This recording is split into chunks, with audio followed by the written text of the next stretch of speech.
करू याची कथा नामाचा गजर, करू याची कथा नामाचा गजर. आम्हा संसार काय करी, मनवू हरीचे दास लेवती भूषणे. काफे तया भेने कळी काळ, आस भय लाज आडणे चिंता. ऐशी तया सत्ता समर्थाची, मनवू हरीचे दास लेवती भूषणे. काफे तया भेने कळी काळ.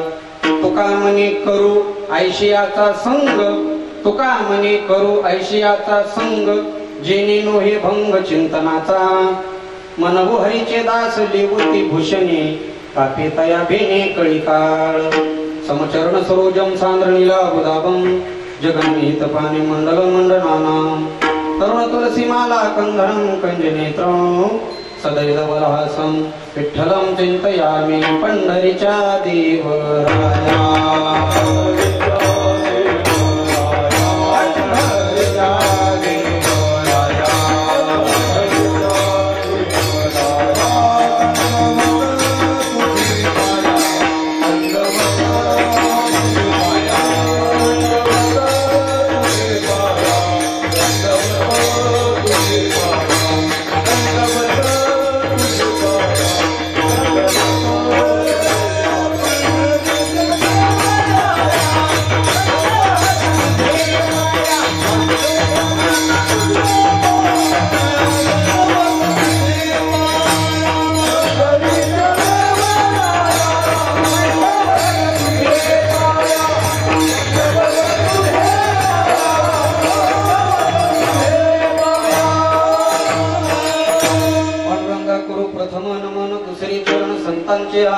त्यांच्या कृपादानी कथेचा विस्तारो. बाबाजी सद्गुरु दास तुका. जय जय श्री राधा रमण, जय जय नवल किशोर. जय गोपी चितचोर प्रभुरी, जय जय माखन चोर. रायगडी मंदिरी वसे माझा राया, रायगडी मंदिरी वसे माझा राया. चरणाशी अर्पितो अजन्म हे काया. जगदीश्वराशी जोडली ज्याची ख्याती, प्रथम वंदितो तोमा शिव छत्रपती. विठ्ठला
कथा नामाचा गजर.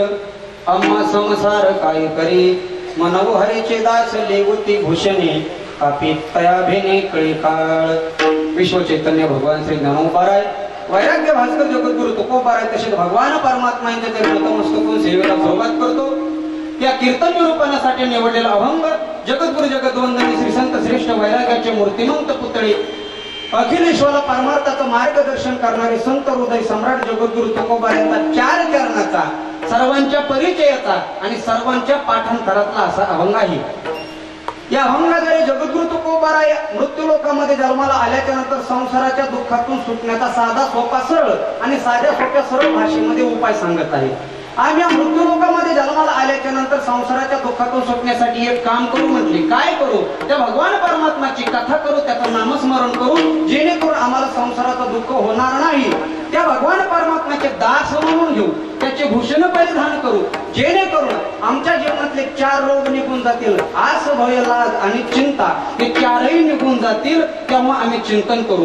पण नामस्मरण करत असताना अशाच माणसाची संगती करू की जेणे नोहे भंग चिंतनाचा. तेव्हा करू याची कथा नामाचा गजर विठाला.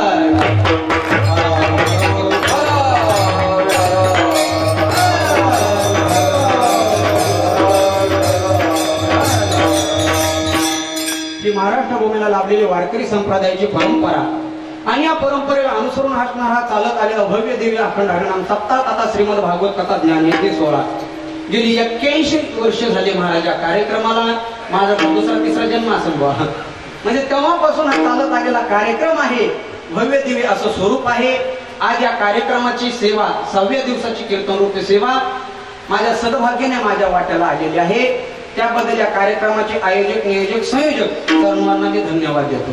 आमचे आदरणीय श्री हरिभक्त पराई, आपल्या परिसराचं वैभव, माझे परमस्नेही आदरणीय श्री हरिभक्त पराई ज्यांच्या आवाजातला गोडवा स्वभावातून येतो आणि स्वभावातला गोडवा आवाजातून येतो, कैलास महाराज पाटील यांनी मला कॉल केला. त्यांच्या मार्गदर्शनाने सेवा इथं आली. तुम्हा सर्व मायबाप श्रोत्यांचं दर्शन झालं आणि त्यांच्या योगाने तुमचं दर्शन झालं. एवढं नाही महाराज, इंद्रासारखे वाजवणारे मृदंग आदरणीय श्री हरिभक्त परायण आमचे गोविंद महाराज मोरे आणि राजभाऊ महाराज लोंढी, सुंदर असं मृदंग वादन, यांचं मृदंग वादन पाहायला भेटलं. आदरणीय श्री हरिभक्त परायण ज्यांच्या पाठीमाग सुंदर अशी चाल गायली ते प्रल्हाद महाराज जाधव आणि आमचे पंचाळ महाराज. त्याच्या अगोदर आमची एक वेळेला भेट झाली. सुंदर असा कार्यक्रम आहे. मला वाटतं बालासाहेब महाराज कैलास महाराजांच्या घरचे या सर्वांच्या उपस्थितीमध्ये ही सेवा करण्याचा योग आला. त्याबद्दल या कार्यक्रमाचे आयोजक नियोजक संयोजक समस्त कमिटी मंडळ सर्वांना धन्यवाद.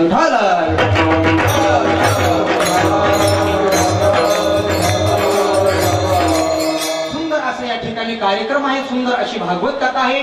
आपण दिवसभर भागवत कथा श्रवण करत आहात, रातच्याला कीर्तन श्रवण करत आहात. मी नेहमी सांगत असतो दादा, कथा कीर्तन का ऐकावं, भागवत कथा का ऐकावी, काय फायदा होतो मनुष्याच्या जीवनामध्ये. 2 तास जर तुम्ही एकनिष्ठतेने कीर्तन ऐकलं तर मनुष्य जीवनातले 22 तास चांगले जात असतात आणि 60 दिवस जर कथा ऐकली तर माणसाच्या जीवनातले 365 दिवस चांगले जात असतात. म्हणून कथा कीर्तन ऐकावं. सुंदर अशी भागवत कथा आहे. महाराज काल गाल मुखाग्रास त्रास निर्माशेतवे श्रीमद भागवतम शास्त्रम कलोकीरेन भाषितम. बास म्हटले कलियुगामध्ये दुःखातून सुटण्याचं एकमेव जर साधन काय असेल तर ते म्हणजे भागवत कथा. अशी आपण रोज भागवत कथा ऐकत आहात. संध्याकाळचं कीर्तन आहे आणि सेवेसाठी घेतलेला अभंग जगद्गुरु तुकोबाऱ्यांचा लक्ष देऊ नका मायबाप. आता मी तुम्हा सर्वांना नवीन आहे बरं का, हा चेहरा तुम्ही याच्या अगोदर कधी पाहिला नसेल. त्याच्यामुळे मी कीर्तन करा एवढा 2 तास माझ्यावरती विश्वास ठेवा, कीर्तन ऐका बस. नाहीतर म्हणते कैलास महाराजांनी कोण आणलंय काय माहिती. त्याच्यामुळे सांगतो सुंदर असा जगद्गुरु तुकोबाऱ्याचा अभंग आहे. साधा सोपा सरळ अभंग आहे. या अभंगाद्वारे जगद्गुरु तुकोबारे दुःखातून मुक्त होण्याचा मार्ग सांगत आहेत महाराज. तसं पाहिलं तर मनुष्यजात निर्माण झाली तेव्हापासून ते आतापर्यंत आणि माणूस जन्मल्यापासून ते मरेपर्यंत माणसाच्या वाट्याला एकच गोष्ट आलेली, त्याचं नाव आहे दुःख. मृत्यू लोकांमध्ये असा एकही माणूस सापडणार नाही की अगदी आरामामध्ये आहे, अगदी कीर्तनकार सुद्धा. म्हणजे मृत्यू लोकातला प्रत्येक माणूस इथं कसा आहे, दुःखामध्ये आहे. मग दुःखातून सुटण्याचा मार्ग हा कीर्तनातून जगद्गुरु तुकोबारे सांगत आहे. त्याच्यामुळे लक्ष देऊ नये का महाराज. या मृत्यू लोकामध्ये सुखाचा शोध घेणं म्हणजे तो या मृत्यू लोकाचा नंबर 1चा मूर्ख माणूस ठरेल. मी माझ्या भाषेमध्ये सांगत नाही महाराज, जगद्गुरु तुकोबाराच्या भाषेमध्ये सांगतो. जगद्गुरु तुकोबारे म्हटले एखादा माणूस झोपेतून उठला आणि त्याला विचारलं काय रे दादा झोप कशी लागली होती. तो म्हटला काय सांगू महाराज, अशी झोप लागली होती, निवांत झोपलो. त्याला विचारायचं तू कशावरती झोपला होता. तो म्हटला बाजावरती झोपलो होतो. कशाची बाज होती. तो म्हटला ढ्याकणाची बाज होती. ढ्याकणाची म्हणजे मच्छरने विणलेली बाज. त्याच्यावरती जर एखादा मला सुखाने झोप लागली ते खरं वाटतं का महाराज. अजिबात नाही. जगद्गुरु तुकोबारे म्हणतात ना, ढेकणाच्या बाजे सुखाची कल्पना मूर्खतो वचना येऊ पाही. अरे त्याला मूर्ख म्हणावं लागल. तसं या संसारामध्ये राहून एखादा म्हटला ना मी सुखामध्ये, तो नंबर 1चा मूर्ख म्हणायचं. संसारामध्ये राहून सुखामध्ये राहणं किंवा सुखाची कल्पना करणं हे माऊलीच्या 13व्या अध्यायाच्या ओळीप्रमाणे जर बोलायचं ठरलं तर माऊली दृष्टांत देऊन साधा सोपा सरळ सांगतात. माऊली म्हणतात एक माणूस असा नांगरटीने निघाला. नांगरट करते ना, तसा शब्दामध्ये फरक असतो बरं का. तुमची भाषा वेगळी, माझी भाषा वेगळी. काही ठिकाणी वखरटे म्हणतात, काही ठिकाणी नांगरट म्हणतात. मग त्या नांगरटीच्या कडेने निघला आणि मग महाराज चैत्र महिन्यातले दिवस होते, सूर्य माथ्यावरती आलेला होता, तापलेलं ऊन होतं आणि मग महाराज तापलेल्या उन्हाचा आणि नांगरटीचा स्पर्श झाल्यानंतर काय होतं. माऊलीची ओवी तेजा आणि उखिरा भेटी झाली या विरा मृगजळाची शिरा त्या ठिकाणी मृगजळ तयार होतं म्हणतात माऊली. तापलेलं उन्हाने नांगर त्या माणसाने ते पाहिलं महाराज. त्याला एवढा आनंद झाला. यंदा काय महाराज दुष्काळ आहे का नाही बरं, कुठंच पाणी नाही ना, कोणत्याच भागामध्ये पाणी नाही ना, आम्हाला मुक्काम करण्याची सोयच नाही, सकाळ आंघोळीलाच पाणी नाही, राज्यालाच परत जावं वाटतं. दुष्काळ पडला आणि त्यांनी ते मृगजळ पाहिलं म्हणजे पाणी पाहिलं. तो म्हटला बास गड्या, आता टेन्शन गेलं, आता या पाण्याच्या जीवावरती मी 5 एकर साळीन 5 एकर केळी लावणार. कोणतं पाणी? मृगजळाचं पाणी. माऊली म्हणतात ना, माऊलीने सुंदर वर्णन केलं. माऊली म्हणतात त्या माणसाने जर त्या मृगजळाच्या पाण्यावरती साळीन केळी लावली तर ती झोपण का? अजिबात झोपणार नाही ना. मृगजळाची तळी ती लागली साळी केळी म्हणून ती काय फळाला येईल का म्हटली, म्हणजे अजिबात येणार नाही. तसं संसारामध्ये सुखाचा शोध घेणं म्हणजे मृगजळावर साळी केळी लावणे.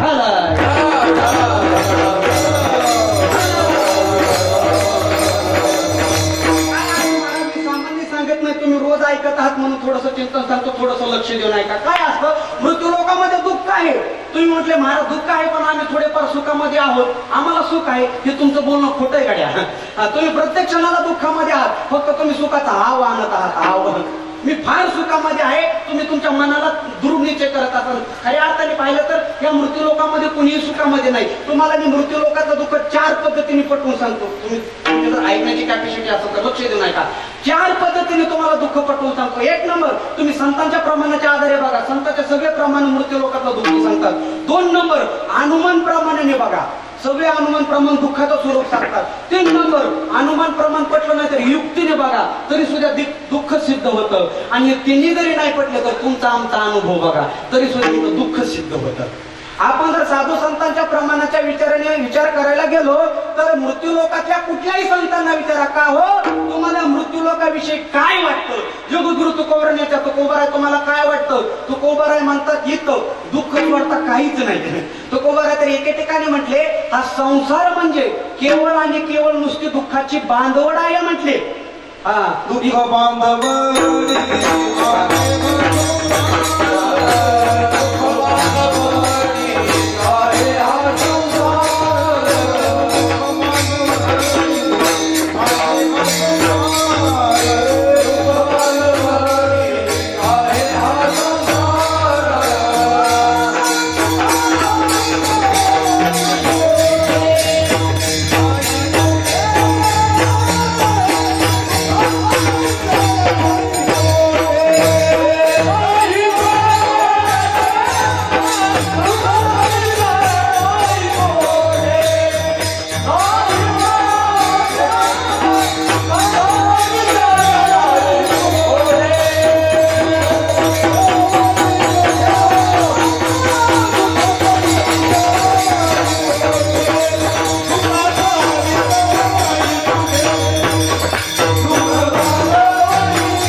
माऊली तर दुःखाचं एवढं वर्णन करतात. ते म्हणतात मृत्यूलोकी सुखाची कहाणी ऐकी जे लोक कोणाचे श्रवणी. एखाद्याला तुम्हाला मृत्यू लोकांमध्ये सुखाची कहाणी सांगत असला तर कैशी सुख निदान तरुणी इंगळाच्या अरे तशी काय सुख असू शकते काय? म्हणजे माऊलीने दुःखाचं स्वरूप सांगितलं, तुकोबाराने दुःखाचं स्वरूप सांगितलं. त्याच्या अगोदरचे संत बघा, तुकोबाराने विचारा. तुकोबाराने म्हणतात, देवा अरे काय हे दुःख किती यातना सोडवी नारायणा यातून या. अरे मृत्यू लोकांचं दुःख किती सांगू? म्हणजे सगळे संतांच्या प्रमाणे एकच सांगतात की मृत्यू लोकांमध्ये काय आहे? दुःख आहे. बघा तुम्हाला सांगतो, संसार प्रपंच ही अशी गोष्ट असते तुम्ही ती कुठेही करा दुःखच देणार. तुम्हाला आडगावताळ्याची इथं जमलं नाही तालुक्याला करून बघा दुःखच देणार. तिथं जमलं नाही नांदेडला करून बघा दुःखच देणार. नांदेडला जमलं नाही पुण्याला जा, दिल्लीला जा, कुठं जा, ज्याची सुरुवात दुःखातून असते त्याचा शेवट सुद्धा दुःखातूनच असतो. तुम्हाला पटलं असं सांगतो.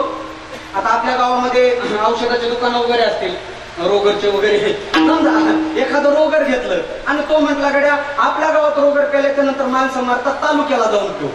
तू वाचल का तिथं? म्हटलं आता तालुक्याला जर मारत असले तर हे रोगर आपण जिल्ह्याच्या ठिकाणी जाऊन पिऊ. जिल्ह्याच्या ठिकाणी प्याला तरी वाचल का? नाही ना. अरे बाबा ते रोगर आहे, ते गावामध्ये पेला काय, एखाद्या गल्लीमध्ये पेला काय, पुण्याला जाऊन पेला काय, त्याचा स्वभाव हा मृत्यू देणार. तसं संसार हा कुठेही केला तरी काय देणार आहे, दुःखच देणार आहे महाराज. हे साधू संतांच्या प्रमाणाने तुम्हाला पटवून सांगितलं. आता चला पुढं, साधू संतांचे प्रमाण सोडून द्या, अनुमान प्रमाण बघा. प्रमाणाने नाही पटलं, अनुमान प्रमाण. अनुमान प्रमाण कशाला म्हणतात? यत्र यत्र ध्रुमो तत्र तत्र अग्नी. जिथं जिथं धूर निघतोय तिथं तिथं काय लागलाय, जाळ लागलाय. बरोबर. मग जिथं जिथं माणसं ओरडतात, रोजच रडतात, हळहळतात, तळतळतात, आरडाओरडा करतात, याचा अर्थ तिथं काय आहे, दुःख आहे. माणसं जर सुखामध्ये असली तर रडली असते का? अजिबात नाही ना. रोज रडतात महाराज माणसं, रोज कोर्टामध्ये केस आहे, रोज भांडणं आहेत का नाही? म्हणजे रोज आरडाओरडा चालू आहे, माणसं रडत आहेत, याचा अर्थ अनुमान प्रमाण काय आहे, दुःख आहे. तर अनुमान प्रमाणाने पटवून सांगितलं. थोडं पुढं चला. आता अनुमान प्रमाणाने नाही पटलं तर युक्तीने बघायचं की संसारामध्ये सुख आहे का दुःख. युक्ती कशी की आपण ज्यांना मानत आहोत अशा माणसाचा संसार निहाळायचा आणि मग विचार करायचा त्या संसारामध्ये सुख आहे का दुःख. सामान्य माणसाचं मी सांगत नाही, तुम्ही ऐकत जाऊ नका. चला पुढे तुम्हाला सांगतो. भगवान परमात्माने इथं संसाराचा खेळ खेळण्याचा प्रयत्न केला, त्याला सुद्धा यश आलं नाही महाराज, दुःख सोसावं लागलं. भगवान परमात्माने या मृत्यू लोकामध्ये रामरूपी अवतार घेतला, दशरथ राजाच्या पोटी, आणि सुंदर सीतेबरोबर संसार करण्याचा प्रयत्न केला. संसार केला म्हणत नाही मी, फक्त काय केला, प्रयत्न केला. त्याच्याही वाट्याला काय आलं, दुःख आलं. ज्या वेळेला रामप्रभूला सिंहासनावरती बसवायचं होतं, रामप्रभूचा राज्य अभिषेक व्हायचा होता, त्यावेळेला रामप्रभूचं कुठं जावं लागलं, वनवासाला जावं लागलं. आता मला उपस्थित सर्व गावकऱ्यांना प्रश्न आहे की वनवासाला जाणं हे सुख आहे का दुःख आहे? बोला बोला, तुम्ही बोलले तर मला कीर्तन करता येतं, आपल्या कीर्तनात तशी अडचण नाही. वनवासाला जाणं हे सुख आहे का दुःख आहे बाबा? दुःख आहे. म्हणजे त्यांच्या वाट्याला काय आलं, दुःख आलं. बरं, वनवास भेटला किती वर्षाचा, 14 वर्षाचा. आता कशी तरी 13 वर्ष गेले होते, आता किती, एकच वर्ष राहिलं. एका वर्षातले सुद्धा 6 महिने गेले, 7 महिने राहिले, आणि तेवढ्यामध्ये कोणीतरी रावण नावाचा राक्षस आला आणि सीतेलाच घेऊन गेला. आता बायको पळून नेणं हे सुख आहे का दुःख आहे? होय, सगळे ब्रह्मचारी. आता पोराला विचारलं त्यांना सांगता येतं नाही. म्हणजे बायको दुसऱ्यांनी नाही, सुख आहे का दुःख आहे? दुःख आहे का नाही? मग रामप्रभूला सुख भेटलं का दुःख? दुःख भेटलं. आता कसं तरी वानराच्या मदतीने, हनुमानरायाच्या मदतीने रावणाचा नाश केला, रावणाला मारलं, सीतेला परत आणलं, परत राज्याभिषेक राहिला, आणि कुणीतरी काळी टाकली का नाही? त्याच्या रामप्रभूच्या संसार कुणीतरी उगाच काढी टाकली. म्हटलं मी काय राम आहे काय? 6 महिने गेलेली बायको वागवायला, परिस्थितीला जावं लागलं. म्हणजे सुख भेटलं का दुःख? दुःख भेटलं का नाही? म्हणजे भगवान परमात्माने सुद्धा इथं संसार करण्याचा प्रयत्न केला, त्याच्याही वाट्याला काय आलं, दुःख आलं. महाराज रामप्रभूने विचार केला, या जन्मात विफल झालो, पुढच्या जन्मात. लोक म्हणतात या वर्षी कापूस फेल झाला, दुसऱ्या वर्षी लावून पाहू, या वर्षी ऊस जमला नाही, दुसऱ्या वर्षी लावून पाहू. तसं रामप्रभूने विचार केला, या जन्मात नाही, वन्स मोर, पुढच्या जन्मामध्ये कृष्ण अवतार घेतला महाराज संसार करण्यासाठी. देवाला माहित नव्हतं दुःख पाठीमागत आलंय. एकतर जन्म कुठं व्हावा ह्याचाच मिळेल नव्हता. आता मला सांगा बरं, मुलाचा जन्म बंदी शाळेत होणं हे दुःख आहे का सुख आहे? अहो दुःख आहे ना. आपल्या मुलाचा जन्म एखाद्या काळ कोठरीमध्ये व्हावा हे का सुख आहे का? दुःख आहे. म्हणजे तिथंही त्याला काय भेटलं, दुःख आहे. बरं, इकून तिकून कसा तरी जन्म झाला, गोकुळामध्ये गेला, त्याच्या मायबापाचाच पत्ता नाही आहे का? कृष्णाच्या मायबापाचा पत्ता, अरे कोणी म्हणतं नंदबाबाचा, कोणी म्हणतं यशोदेचा, तर कोणी म्हणतं देवकीचा, तर कोणी म्हणतं वसुदेवा. ज्याच्या मायबापाचा पत्ता नाही त्याच्या जीवनामध्ये सुख असेल का दुःख? तुम्ही बोला बघा, बोलल्याशिवाय मला बोलता येणार नाही. सुख असेल का दुःख? दुःख. बरोबर. अरे मायबापाचा पत्ता नाही त्याला अनाथ म्हणतात, आणि अनाथाच्या जीवनामध्ये सुख कधीच नसतं, दुःख असतं. म्हणजे बरं, इकून तिकून कस तरी 16,108 बायका झाल्या, पण जिच्यावरती जीवापाड प्रेम होतं ती राधाराणी भेटली का शेवट? अजिबात भेटली नाही. म्हणजे भगवान परमात्माला सुद्धा या मृत्यू लोकांमध्ये सुख भेटलेलं नाही. कारण का? तर हा मृत्यू लोक म्हणजे दुःखाचा लोक आहे. माऊलीने सांगितलं याला मरका लोक म्हणतात, मरका, पण माऊलीला ह्याची थोडीशी दया आली महाराज, आणि उगत माऊलीने ना उखार दिला आणि मृत्यू लोक केलं. तसा मरका लोक आहे महाराज, आणि मरक्या लोकांमध्ये कधी सुख नसतं हे मला सिद्ध करायचंय.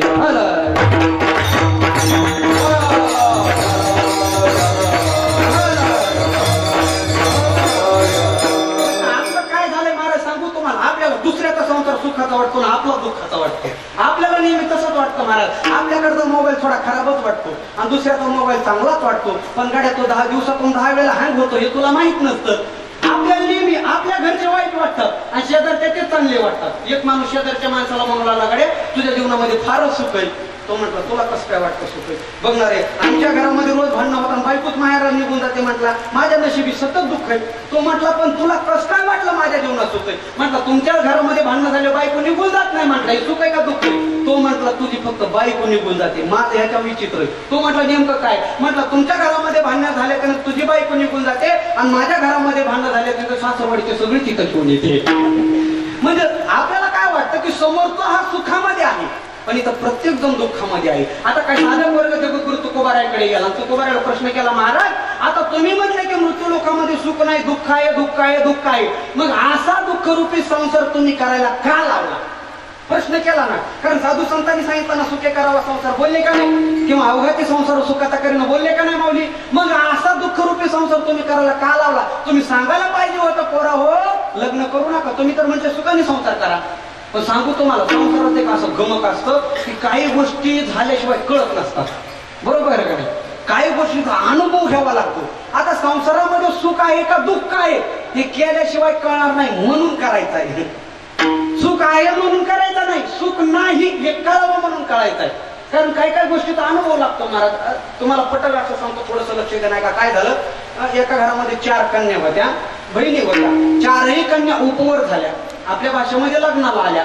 मग महाराज त्यांनी चालू केलं, सोमवार व्रत, रुक्मिणी स्वयंवर, अमुक तमुक, भागवत कथा जे सांगते ते करतात ना तरुण मुली. पण आता उलट झालं कैलास महाराज, आता ह्यांना करायची गरज लागली नाही, आता पोरांना करावं लागले सगळं काही. कारण मुलीची संख्या काय झाली, कमी झाली, आणि मुलाची संख्या दुप्पट झाली. आता रुक्मिणी स्वयंवर ह्यांच्या वाट्याला नाही, आमच्या वाट्याला आलं. करा पारायण, उलट झालं सगळं. 4 मुलीच्या उपवर झाल्या. मग महाराजांनी रुक्मिणी स्वयंवर कथा चालू केली, सोमवार व्रत चालू केले. पण योगायोगाने काय झालं, एका मुलीचा फॉर्म सिलेक्ट झाला, 3 जणी ते रिजेक्ट झाले. म्हणजे 1 जणीचं आनंदामध्ये लग्न झालं. महाराज फार मोठ्या घरी गेली, ती श्रीमंत घरामध्ये गेली, जायदाद, अफाट संपत्ती, बंगला बिंगला, 4 व्हीलर गाड्या, सोनं नाणं, नौकर चाकर, अगदी आहासने आहात. एवढ्या मोठ्या घरी ती गेली आणि 3 जणीचं झालं नाही. त्या म्हटल्या, आता राहू दे, पुढच्या वर्षी बघू. मग महाराज तिथं थाटामाटामध्ये लग्न झालं. मग लग्न झाल्याच्या नंतर तिची जाती येते, ती जाती झाली, ती सासरवाडीला नांदायला गेली. 5-6 महिन्याने कुठल्या दिवाळीच्या सणाच्या निमित्ताने म्हणा किंवा पंचमीच्या सणाच्या निमित्ताने म्हणा, ती माहेरी आली. आता लक्ष दे, नाही का बरं का, ती माहेरी आली. आणि माहेरी आल्याच्या नंतर ह्या 3 जणी दारामध्ये उभा होत्या. कोण? ज्यांचं झालं नाही त्या अशा दारामध्ये उभा होत्या. आणि महाराज ती 4 व्हीलर गाडीतूनच उतरली. 20-25 लाखाची गाडी, अशी गाडीतून उतरली. महाराज स्पेशल ड्रायव्हर, तिच्या अंगावर 4-5 किलो सोनं त्या 3 जणींनी पाहिलं आणि आपापसामध्ये बोलू लागल्या, बाई बाई बाई बाई, तिच्या जीवनामध्ये दुःख आहे म्हटल्या. किती सोनं आहे, 4 व्हीलर गाडी आहे, नोकर आहे, चाकर आहे, ह्या कोण विचार करत होत्या? ज्यांचं झालं नाही त्या आईच्या जीवनामध्ये किती सुख आहे. पण जिचं झालं होतं ना, तिलाच माहित होतं हे सगळं काय आहे, पण माझा मालक पेताड आहे. आणि तो रोज पिऊन आल्याच्या नंतर काठीने एवढा बदलतो की माझा पैलवान होतो, नवरा मारतो. हे कधी कळणार? लग्न झाल्याशिवाय कळणार का? अगोदर कसं कळलं? म्हणजे लग्न झाल्याशिवाय कळणार नाही. तसं संसारामध्ये सुख आहे का नाही हे कधी कळणार? संसारामध्ये पडल्याशिवाय कळणार नाही. म्हणून संसार करायचा आहे.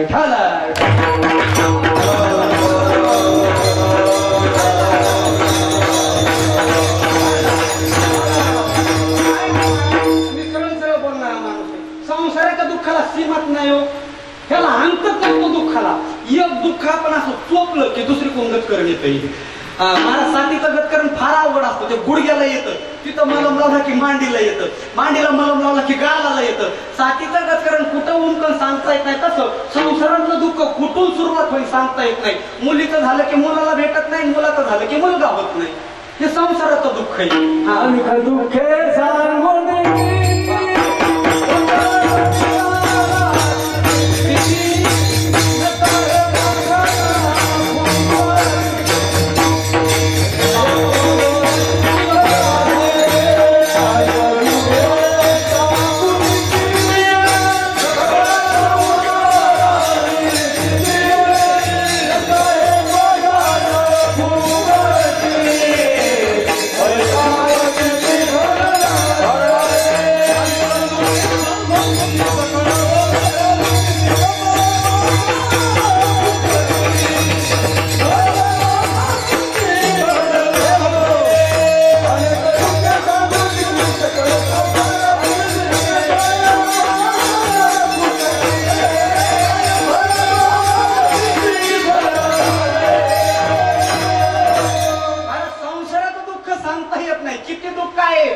एवढं प्रमाण दिलं. अनेक दुःख सांगू किती किती सांगू म्हटले आणि परमार्थाचं दुःख सांगता येतं. दोन्हीकडे दुःख आहे नाही असं नाही, पण आमचं परमार्थाचं दुःख सांगता येतं. कोणतं दुःख?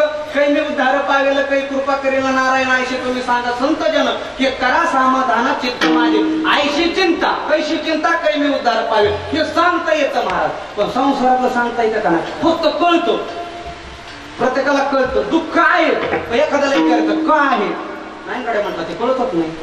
मृदंग बिघडला, मृदंग आता बिघडलेला नाही, मृदंग बिघडला हे सगळ्याला कळतं.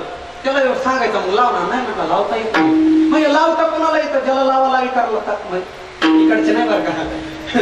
ज्याला मृदंगाची चांगल्या प्रकारे लावायला करता येते त्याला तो लावता येतो. आता माईक बंद पडलं, माझा आवाज आहे ना बा, माईक बंद पडलं हे आपल्या सगळ्याला कळालं. पण माईक का बंद पडलं हे कोणाला कळालं? माईक सिस्टीम वाल्याला. बरोबर आहे. तब्येत बिघडली हे सगळ्याला कळालं. कमजोर दिसू लागला, ताप आली, सर्दी झाली, खोकला झाला, सगळं काही लक्ष नाही, तब्येत बिघडली. त्याला विचारलं का बिघडली? नाही म्हटलं आपल्याला कळत नाही. गाड्या बिघडलेली कळते पण काय बिघडली हे कोणाला कळतं? डॉक्टरला कळतं. तसं संसारामध्ये दुःख आहे हे सगळ्याला कळतं, पण का दुःख आहे हे कोणाला कळतं? संताला कळतं मला, आपल्याला कळत नाही. त्यामुळं जे आपल्या पुरता विचार करतात, जे स्वतःचा विचार करतात त्याला जनावर म्हणतात, जे स्वतःच्या कुटुंबाचा विचार करतात त्याला माणूस म्हणतात, जो भक्ताचा विचार करतो त्याला देव म्हणतात, आणि जे सगळ्या जगाचा विचार करतात त्याला संत म्हणतात. घड्या जरा टाळ्या वाजवायच्या असेल तर मोकळ्या मनाने वाजवा, कारण तुमचं कीर्तन सगळा महाराष्ट्र बघणार आहे उद्यापासून. चॅनलवाले आलेले मोकळ्या मनाने वाजवा प्रत्येक पॉइंटला. मला थोडा आनंद मला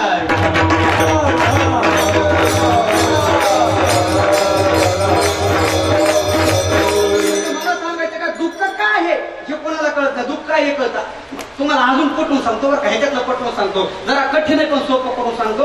वेदांत शास्त्रामध्ये जे 9 उपनिषद आलेले त्याच्यामध्ये कटो नावाचे उपनिषद आलेले आहे, आणि त्या कटो नावाच्या उपनिषदामध्ये एक सुंदर दृष्टांत आलेला आहे. तो लक्ष देऊन ऐका म्हणजे तुम्हाला कळेल. काय होतं, एक टिवटिवी नावाचा पक्षी असतो बघा समुद्राच्या किनारी. आता आपलं आडगाव तळ्यातच आहे, तळ्याच्या किनारी काय असतो, तो टिवटिव नावाचा पक्षी असतो. मग महाराज तो कडेला असा उभा राहतो, त्याचं एकच लक्ष असतं, कधी मासा वर येईल आणि कधी मी त्याला गिळंकृत करीन. तसा एक टिवटिवी नावाचा पक्षी असा तटस्थ उभा होता, आणि पाण्यातून मासा वर आला, त्या टिवटिव्याने अशी झडप घातली, आपल्या चोचेमध्ये मासा धरला आणि आकाश मार्गाने निघू लागला. तो जात असताना दुसऱ्या टिवटिव्याने पाहिलं, जिथं ते दुसरे होते ना त्या दुसऱ्या टिवटिव्याने पाहिलं, हे त्याच्या पाठीमागं लागले. मग महाराज ज्याच्या तोंडामध्ये तो मासा होता त्या टिवटिव्याला कोणी चोच मारू लागलं, कोणी पंख मारू लागलं, कोणी पायाने मारू लागलं, कोणी त्याला चावा घेऊ लागलं. आता तो टिवटिव विचार करू लागला, गाड्या आयुष्यभर मी ह्यांच्यासाठी जगलो, त्यांच्याशिवाय एक क्षण सुद्धा मी दिवस काढला नाही, आणि आज हे माझ्यावरती हमला करतात. नेमकं चुकलं कुठलं? बाह्य परीक्षक आणि आंतर परीक्षक दोन गोष्टी चुकीच्या असू शकतात. त्याने अंतःकरणामध्ये विचार केला, माझ्या अंतःकरणात तर द्वेष नाही, आतून काही चुकलं नाही, मग बाहेरून काही चुकलं का? त्यावेळेला त्याच्या लक्षात आलं टिवटिव्याच्या की माझ्यावरती झडप घेत नाहीत म्हटला. तो टिवटिव काय बोलू लागला, हे माझ्यावरती झडप घेत नाहीत, माझ्या त्वचेमध्ये जो मासा आहे त्या माशासाठी झडप घेतात. हे माझ्यापासून तेव्हा दूर जातील जेव्हा त्वचेतला मासा सोडून देईल. त्यावेळेला त्या टिवटिव्याने एका झाडावरती एका फांदीवरती तो टिवटिव बसला, आपल्या तोंडातील मासा त्याने सोडून दिला. आता मला सांगा, दुसरी टिवटिवी ह्याच्यावरती झडप घेतील का माशाच्या दिशेने जातील? माशाच्या दिशेने. का? कारण ते माशामुळे ह्याला चोच मारत होते. तसं आपल्या तोंडामध्ये मोहरूपी दुःख आहे संसाराचं, आणि आपली भावकी आपल्यावरती झडप घेतात का? कारण आपण जे प्राप्त केलं हे त्यांना पाहिजे ना.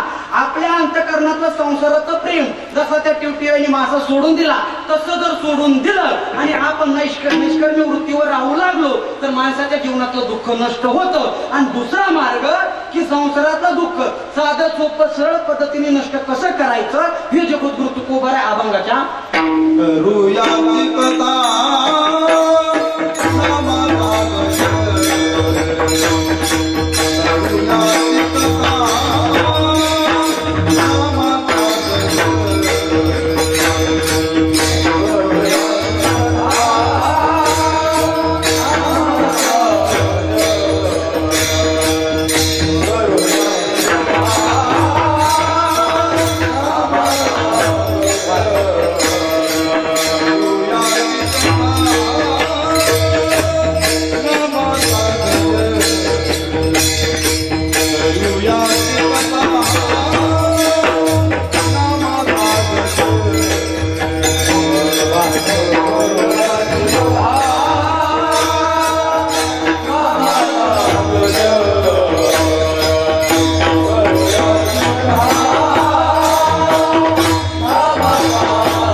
दुःखातून मुक्त होण्याचा मार्ग आम्ही त्या भगवान परमात्म्याची कथा करू, त्याचं नामस्मरण करू, तेव्हा आम्हा संसार काही करी. आपल्याला रात्रंदिवस संसारामध्ये त्रास होतो, दुःख होतो. मृत्यू लोकांमध्ये एकही माणूस सापडणार तेव्हा त्याच्या घरामध्ये भांडणं नाही. रोजच्या काही काही तर जीवन तर असं असतं, लग्न झाल्यापासून बायको संगती 36चा आकडा असतो, ती स्मशानापर्यंत 36चा राहतो, 64चा होतच नाही. काय काय माता माऊलीला नाद असतो भांडणं खेळायचा, आणि काय काय गड्याला नाद असतो भांडणं खेळायचा. काय काय माता माऊल्या माणसात अपमान करतात. हे बघा, माणसात कधी अपमान करून म्हणजे एक करावं असंही मला म्हणायचं नाही. काय काय मात्याला एका माता माऊलीने सहज नवऱ्याला विचारलं, अगदी सहज बोलत बोलत का हो म्हटली, तुम्हाला झाडावर चढता येतं का? उगच उगत येणं न देणं, कंदी लावून येणं, येड्याच्या खिशाला 3-3 पेनं, काय काय सवय असते मला. सहज विचारलं, म्हटले का हो तुम्हाला झाडावर चढता येतं? तो म्हटलं नाही बा. ती म्हटली तुमच्यापेक्षा माकडं बरी. बरं झाडावर चढते. महाराजाला असला राग आला ना, 15 दिवस प्रॅक्टिस केली. कशाची? पकवायची नाही, झाडावर चढण्याची. 15 दिवस प्रॅक्टिस केली. बायकोला म्हटलं हे बघ मला झाडावर चढता येतं. ती म्हटली मग माकडं पण तुमच्यात काय फरक आहे? तेही झाडावर चढते.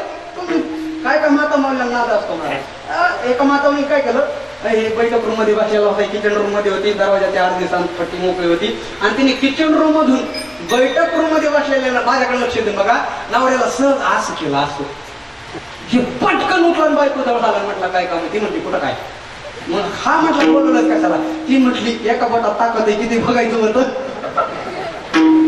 झाले भांडणं महाराज. नवरा बायकोचे भांडणं कशाहून होते हे अजिबात सांगता येत नाही. आणि ज्याचं झालं ना त्यालाच सांगता येतं, ह्याचा मला चांगला अनुभव आहे. कशाहूनही होऊ शकतात महाराज, कशाहूनही होऊ शकतात. मला सांगायचंय काय, संसारामध्ये दुःख आहे, पण दुःखातून सुटण्याचा मार्ग सांगितला. करू याची कथा नामाचा गजर. आम्ही त्या भगवान परमात्म्याची कथा करू, त्याचं नामस्मरण करू, त्याची भक्ती करू. दादा सांगू तुम्हाला, मृत्यू लोकांमध्ये भक्ती नावाचं असं एवढं मोठं शस्त्र आहे की या भक्तीच्या जोरावरती संसारातलं दुःख नष्टच होतं. हे तर सोडून द्या, भगवान परमात्मा आपल्या पुढं नाचू लागतो. मला एवढी मोठी ताकद भक्तीमध्ये आहे. भक्ती म्हणजे काय? भक्ती म्हणजे प्रेम, आणि प्रेम म्हणजे भक्ती. भक्तीचं स्वरूप कसं असतं, भक्ती कशाला म्हणतात लक्ष देऊ नये का? एक आंधळा माणूस पंढरपूरच्या दर्शनबारीमध्ये लागला, जन्मजात आंधळा, त्याला अजिबात दिसत नाही. 1 किलोमीटरची रांग, आंधळा माणूस आहे, धक्काबुक्की खात दर्शन बारीमध्ये लागला. त्याला डोळस माणसाने विचारलं, का रे दादा तू तर आंधळा आहेस, तू आंधळा आहेस, तुला अजिबात दिसत नाही, मग तू दर्शन बारीमध्ये का लागला? त्यावेळेस त्या आंधळ्या माणसाने उत्तर दिलं. तो म्हणू लागला, दादा मी आंधळा आहे हे मला माहित आहे रे, पण मी या अर्थाने दर्शन बारीमध्ये लागलो, मी जरी आंधळा असलो तरी काय, तो भगवान परमात्मा पाहिल की मी दर्शनाला आलो होतो. याला भक्ती म्हणतात. दादा भक्तीची सुरुवात आपण करावी आणि भक्तीचा शेवट देवाने करावा, ही भक्ती सक्सेसफुल ठरते. आणि आपणच रात्रंदिवस भगवंताचं नामस्मरण करणं ही भक्ती नाही, देवाने सुद्धा आपण नाव घ्यावं ही खरी भक्ती आहे.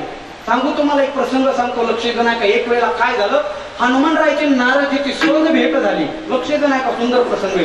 हनुमानरायची नारदजीची सहज भेट झाली. आता हनुमानराय जाग्यावरती बसून प्रभू रामचंद्राचं चिंतन करतात. नारदजी इकडे तिकडे लोकमत पत्र फिरत राहायची सवय. एक वेळेला हनुमानरायची भेट झाली. नारदीने सहज विचारलं का हो म्हटले हनुमानराय तुम्हाला माहिती का जगातला सगळ्यात मोठा भक्त कोणता? हनुमानराय म्हटले आपल्याला तसलं काय माहित नाही वा. नाही पण म्हटले तुम्ही देवाची भक्ती करताना तुम्हाला माहित पाहिजे जगातला सगळ्यात मोठा भक्त कोणता? हनुमानराय म्हटले मला हे काहीच माहित नाही. बरं म्हटले आता विचारतच नाही तर उत्तर तर द्यावं लागणार ना. मग हनुमानराय काय म्हटले माहितीये का नारदजी हे काय मला माहित नाही पण एक गोष्ट मला माहित आहे की भगवान परमात्म्याच्या कपाटामध्ये एक वही आहे आणि त्या वहीवरती भक्ताचे नाव आहेत. अर्थातच ज्याचं एक नंबरला नाव असून तो सगळ्यात मोठा भक्त. आता हे नारदजीला माहित नव्हतं. नारदजी पळतच गेले मला भगवान परमात्माला म्हटले देवा एखादी वही आहे का भक्ताच्या नावाची? देव म्हटले हो नारदा. कुठे? म्हणजे कपाटामध्ये ठेवलेली. नारदजीने कपाट उघडलं वही काढली आणि वही वाचायला सुरुवात केली. वहीवरती एक नंबरला नाव नारदजीचं होतं. किती आनंद झाला असेल बरं. एक नंबरला नाव नारदजीचं होतं. एवढा आनंद झाला आणि याद्या वाचू लागल्या कुणाचं नाव आहे सगळ्याचे नाव होते महाराज आणि हनुमानरायचं कुठंच नाव नव्हतं. आनंद दुप्पट झाला. पळतच आले हनुमानरायाकडे म्हणले हनुमानराय पाट्याचं नाव एक नंबरला असं पण म्हटलं तुमचं कुठंच नाही काकड्या सुद्धा नाही म्हटली तुमचं नाव कुठंच नाही मागून सुद्धा लिहिलेलं नाही. हनुमानराय म्हटले नारदजी तुम्ही कपाटातली वही बघून आला? म्हटले हो. देवाच्या खिशातली डायरी बघितली का? म्हटले डायरी पण नाही का? हो म्हटले भगवान परमात्म्याच्या खिशात दुसरी एक डायरी. पळतच भगवान परमात्म्याकडे गेले. म्हटले देवा मी मगाशी कपाटातली वही बघितली खिशात एखादी डायरी आहे का? म्हटले हो नारदा. मगाशी का म्हणून सांगितलं नाही? तो म्हटलं तुम्ही विचारलीच नाही आणि शहाणे माणसं विचारल्याशिवाय सांगत नसतात. आता विचारली म्हणून ही घ्या डायरी म्हटली. महाराज भगवान परमात्म्याच्या खिशातली डायरी पाहिली नारदजी तर एक नंबरला नाव हनुमानरायाचं होतं आणि नारदजीचं नाव कुठंच नव्हतं. नारदजी म्हटले तेव्हा हा घोटाळा काय? त्या वहीमध्ये काय नाव आहे या डायरीमध्ये काय नाव आहेत नेमका घोटाळा काय? आता लक्षच नाही का महाराज भगवान परमात्म्याने उत्तर दिलं. भगवान परमात्मा म्हणतात नारदा कपाटातल्या वहीमध्ये त्या भक्ताची नाव आहेत जे भक्त माझी भक्ती करतात आणि खिशातल्या डायरीमध्ये त्या भक्ताची नाव आहेत ज्या भक्ताची भक्ती स्वतः मी करतो. याला म्हणतात भक्तीचा शेवट. महाराज भक्तीची सुरुवात आपण करावी भक्तीचा शेवट भगवान परमात्म्याने करावा हे भक्तीचं शस्त्र आहे. आणि भक्तीचे दोन मार्ग जगद्गुरु तुकोबाराय सांगतात करू याची कथा आणि दुसरा नामाचा गजर. आम्ही त्या भगवान परमात्म्याची कथा करू आणि त्याचं नामस्मरण करू जेणेकरून आम्हाला संसारातलं दुःख होणार नाही. दादा कथा करणं म्हणजे काय? लगेच व्यासपीठावर बसायचं भागवत कथा करायची कीर्तन कथा करायची हे कधीचं स्वरूप नाही. करू याची कथा अरे त्याचं नाम घेत राहायचं. निजल्याने गाता उभा नारायण ज्या ठिकाणी वेळ भेटेल काळ वेळ नाम उच्चारित नाही. अरे प्रत्येक वेळेला भगवान परमात्म्याचं नाम घ्यायचं ही एक प्रकारची कथा आहे. आणि भागवत कथा ऐकणं ही पण करू याची कथा. रामायण ऐकलं ही पण करू याची कथा. कीर्तन ऐकणं ही पण करू याची कथा. आम्ही त्याची कथा करू. माणसाने कथा कशी असावी ऐकावी सांगू तुम्हाला. जगद्गुरु तुकोबाराय म्हणतात ना आम्ही त्याची कथा करू त्याची कीर्तन ऐकू किंवा पवित्र होईन चरित्र उच्चारे रूपाच्या आधारे भोजिरिया. भगवान परमात्मा तुझ्या रूपाचं वर्णन करून आम्ही पवित्र होऊ. मला भगवान परमात्म्याची कथा कशी ऐकावी सांगू तुम्हाला. लक्ष देऊन ऐका बरं का. काय झालं एक वेळेला सहज सुनबाई सासूबाईला म्हटली सासूबाई अहो तुम्ही प्रत्येकच वेळेस पंढरपूरला जाता ह्या वर्षी मला जाऊ द्या ना म्हटली. तुम्ही किती वेळ झाला आषाढी वारीचा सोहळा पाहिला एकदा मला सुद्धा नंबर लागू द्या जाऊ द्या. सासूबाई म्हणू लागले हे बघ सुनबाई आषाढी वारी आहे ते काय माळगावचं कीर्तन नाही म्हटली. किती समाज येतो किती लोक येतात. अगं तू हुकशील कुठं चुकशील जाऊ नको. पण महाराज सुनबाई ती जाऊ द्याच म्हटली आत्या. महाराज सुनबाई निघाली पण एकटी निघाली नाही. 5 वर्षाचा मुलगाही बरोबर गेला. आत्या सांगत होत्या सुनबाई तुझा पण मुलाला नेऊ नको. सुनबाई काय ऐकायला तयार नाही. 5 वर्षाचा मुलगा घेतला निघाली महाराज पंढरपूरला. पंढरपूरमध्ये आली मुलाचा हात घट्ट धरलेला आहे आणि बाळाला सांगितलं हे बघ मी आता जाते चंद्रभागेत एक डुबकी घेऊन येते तू इथं कपडे घेऊन बघ कारण पंढरपुरामध्ये चोर भरपूर असतात. तू मी आता जाते डुबकी घेऊन येते. महाराज ती त्याच ठिकाणी तो मुलगा कपडे घेऊन बसला. सुनबाई इंद्रायणी चंद्रभागेतून डुबकी मारून आणली. कपडे जागेवर मुलगाच गायब झाला. महाराज रडू लागले. आरडाओरडा करू लागले. महाराज रडू लागले मोठमोठ्याने रडू लागले. माझा मुलगा कुठे गेला हरवला आता मी. महाराज तिला आता मुलगा दिसत नव्हता तिला आत्याबाई दिसत होत्या. कारण सांगितलं होतं ना देऊ नको म्हणून. हा महाराज तिला मुलगा दिसणं झाला, नुसतं ते सासूबाईचं स्वरूप दिसू लागलं. आरडाओरडा करू लागली, छाती हातून रडू लागली, माझा मुलगा हरवला. म्हणत होती ना नेऊ नको, मिलीला मलाच कळलं नाही, मीच कशाला घेऊन आले. महाराज जोरजोरात रडू लागले. आमचे वारकरी बाबा त्या रस्त्याने चाललेले होते आणि त्या स्त्रीला त्यांनी रडताना पाहिलं. वारकरी बाबा तिच्या जवळ गेले, म्हटले काय झालं ताई का रडतात? ते म्हटले काय सांगू वारकरी बाबा, माझं इकडचं एक मुलगा आता हरवलं ना, आता काय सांगू त्या बाईला? ते म्हटले शांत व्हा, नेमकं काय झालं सांगा. ती म्हणलं काय सांगू वारकरी बाबा, माझा इकडचा एक मुलगा तो हरवलाय. वारकरी बाबा म्हटले खाकीची पॅन्ट आहे का? हो वारकरी बाबा आता तोच आहे. निळ्या कलरचा शर्ट? हो वारकरी बाबा तोच आहे. कुरळ्या हो वारकरी बाबा तोच माझा मुलगा आहे. ज्या वेळेला वारकरी बाबा मुलाचं वर्णन करत होते त्यावेळेला ती कशी ऐकत होती महाराज? चुकल्या पुत्राची वार्ता ती जशी आपले कान सुपासारखे करून ऐकत होती तशी कथा ऐकावी म्हणून करू याची कथा. आम्ही हाशी भगवान परमात्माची कथा करू महाराज. आणि दुसरा उपाय सांगितला नामाचा गजर. भगवान परमात्माच्या नामाचा गजर करू, आम्ही त्याचं नामस्मरण करू.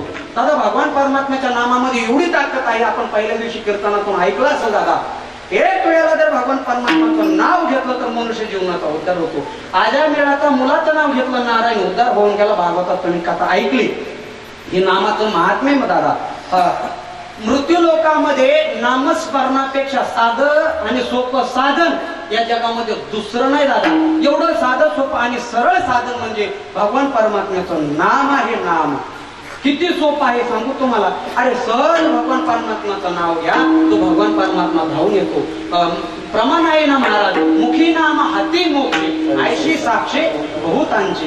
एक वेळेला नाव घेतलं की हातामध्ये मोक्ष प्राप्त होतं. म्हणून जगद्गुरु तुकोबाराय म्हणतात आम्ही त्याचं काय करू? नामस्मरण करू. लक्ष देऊ नाही का मायबाप? नामस्मरणामध्ये ताकद किती आहे, नामस्मरणाचं महात्म्य किती आहे. एक वेळेला प्रसंग झाला, लक्ष देऊ नाही का तुम्हाला घटना सांगतो. एक वेळेला काय झालं, जानश्रुती राजा आणि रैको मुनी रथामध्ये बसून फिरायला निघाले बरं का. आणि जंगलाच्या दिशेने खूप दूरवर फिरत गेले. दिवसभर भटकत राहिल्यामुळं आता दिग्भ्रमित झाले, मार्ग विसरले. आता काय करावं काही कळेना. दिवसभर फिरून फिरून दोघांनाही भूक लागली. जानश्रुती राजालाही भूक लागली, रैको मुनीलाही भूक लागली. आता अन्न नाही, पाणी नाही, प्राण व्याकुळ होऊ लागला. कारण अन्नमय देह आहे आपला. अन्नाशिवाय आपण जगूच शकत नाही, पाण्याशिवाय आपण जगूच शकत नाही. काय करावं काही कळत नव्हतं. राजालाही चिंता वाटू लागली, रैको मुनीलाही चिंता वाटू लागली. पण महाराज ज्या वेळेला पोटामध्ये कडकडून भूक लागली ना त्यावेळेला आमच्या रैको मुनी भगवान परमात्माचं नामस्मरण करायला चालू केली. आणि त्यांच्या रथामध्ये तो राजा बसलेला. राजाला राग आला महाराज. जानश्रुती राजा मनामध्ये विचार करू लागला, पोटामध्ये एवढी भूक लागलेली आहे आणि बाबा भगवंताचं नाव घेतात. अरे अन्नाचा शोध घेतला पाहिजे, पाण्याचा शोध घेतला पाहिजे. अन्न पाण्याचा शोध घेऊन भगवान परमात्माचं नाव घेतात. राग आला महाराज राजाला. जसं जसं याचा राग वाढत गेला तसं तसं आमच्या बाबाचं भजन वाढतच गेलं. एक वेळ आजी महाराज रागाच्या भरामध्ये जानश्रुती राजाने रैको मुनीला रथातून खाली उतर म्हणले माझ्या रथातून. अन्नाचा शोध घेण्याच्या ऐवजी तुम्ही नामस्मरण करत बसले. रथातून खाली उतरले महाराज. एका वटवृक्षाखाली रैको मुनी बसलेले आहेत. भगवंताचं नामस्मरण अखंड पद्धतीने चालू आहे. जानश्रुती राजा म्हटला आता आपणच काहीतरी केलं पाहिजे. इकडे तिकडे पाहू लागला. कुठं अन्न भेटतं का, कुठं पाणी भेटतं का. त्याला एक छोट्याशा ज्योतीचा प्रकाश दिसला. त्या प्रकाशाच्या दिशेने तो जानश्रुती राजा गेलेला आहे. आणि महाराज ती जी एक झोपडी होती ती झोपडी एका भिल्ल समाजाची होती. राजाला त्या भिल्लाने पाहिलं आणि त्या भिल्लाला आनंद झाला. गड्या आपल्या देशाचा राजा आलेला आहे. अतिथी पूजन केलं. महाराज माझ्यावरती अशी अचानक कृपा कस काय झाली, तुमचं येणं कसं झालं महाराज? जानश्रुती राजा म्हटला हे बघ मी दिग्भ्रमित झालेलो आहे, बोलायचं सोडून दे म्हटले. पण मला फार भूक लागलेली आहे, मला तहान लागलेली आहे. अगोदर मला पाणी दे आणि जेवणाचं प्रयोजन कर. भिल्ल म्हटलं महाराज मी काय करू? अरे काही कर पण ताबडतोब कर. महाराज त्या भिल्लाने ते जानश्रुती राजासाठी पंच पक्वानाचं जेवण तयार केलं. राजा आलेला होता महाराज, तो काय गावचा सरपंच होता काय, राजा आलेला होता. पंच पक्वानाचं जेवण तयार केलं.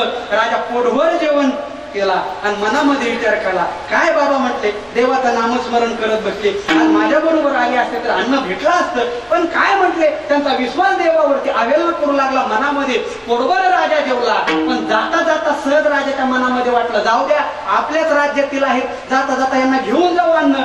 मग त्या भिल्लाला सांगितलं, हे बघ आता मी त्याच मार्गाने चाललेलो आहे, तर एका डब्यामध्ये शिदोरी भर आणि तो डबा माझ्या पशी दे. वाटेला जाताना देतो म्हटलं रे कोमुनीला, बसलेली आहे देवाच्या विश्वासावरती, देव कुठं त्यांना अन्न देणार आहे का? मला त्या डब्यामध्ये जानसुरती राजाने अन्न भरलं आणि रथ जुंपला. त्या रई कोमुनी जवळ आले, त्यांचं अखंड भजन चालू दादा, भगवान परमात्म्याचं नामस्मरण चालू. आणि महाराज रथातून खाली उतरला, हातामध्ये ती शिदोरी घेतली अन्नाची आणि उपेक्षात्मक रई कोमुनीला बोलला, हे घ्या म्हटला, हा अरे मी आणून दिला नसतं तर उपाशी मेले असते म्हटले. महाराज हे वाक्य ऐकलं आणि रई कोमुनी हसू लागले. जानसुरती राजाला राग आला, एक तर अन्न दिलंय, माझ्या बरोबर काही प्रयत्न केले नाही आणि अन्न दिल्याच्या नंतर परत हसतात. त्यावेळेला जानसुरती राजा रई कोमुनी लागला, म्हटला महाराज तुम्ही का हसतात?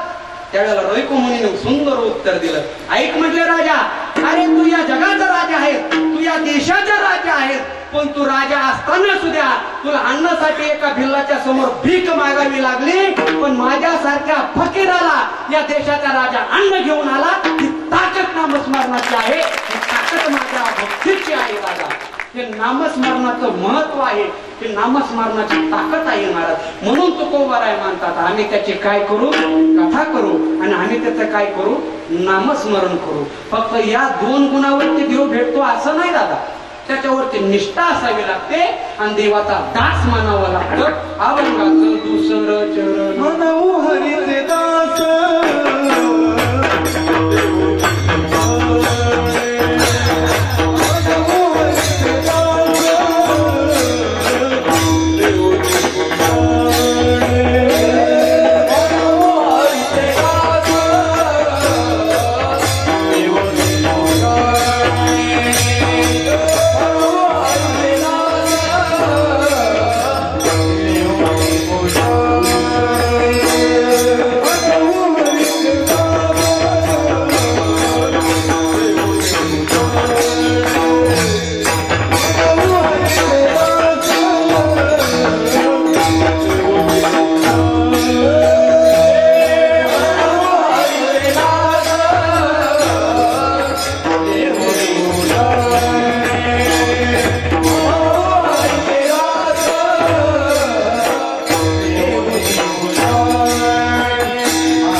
दास म्हणतो दादा. दास हा शब्द उच्चारायला थोडा आहे, सोपा आहे, पण दास हे सतीचं वाहन आहे. सतीचं हे एकदा का उचललं की ठेवता येत नाही दादा.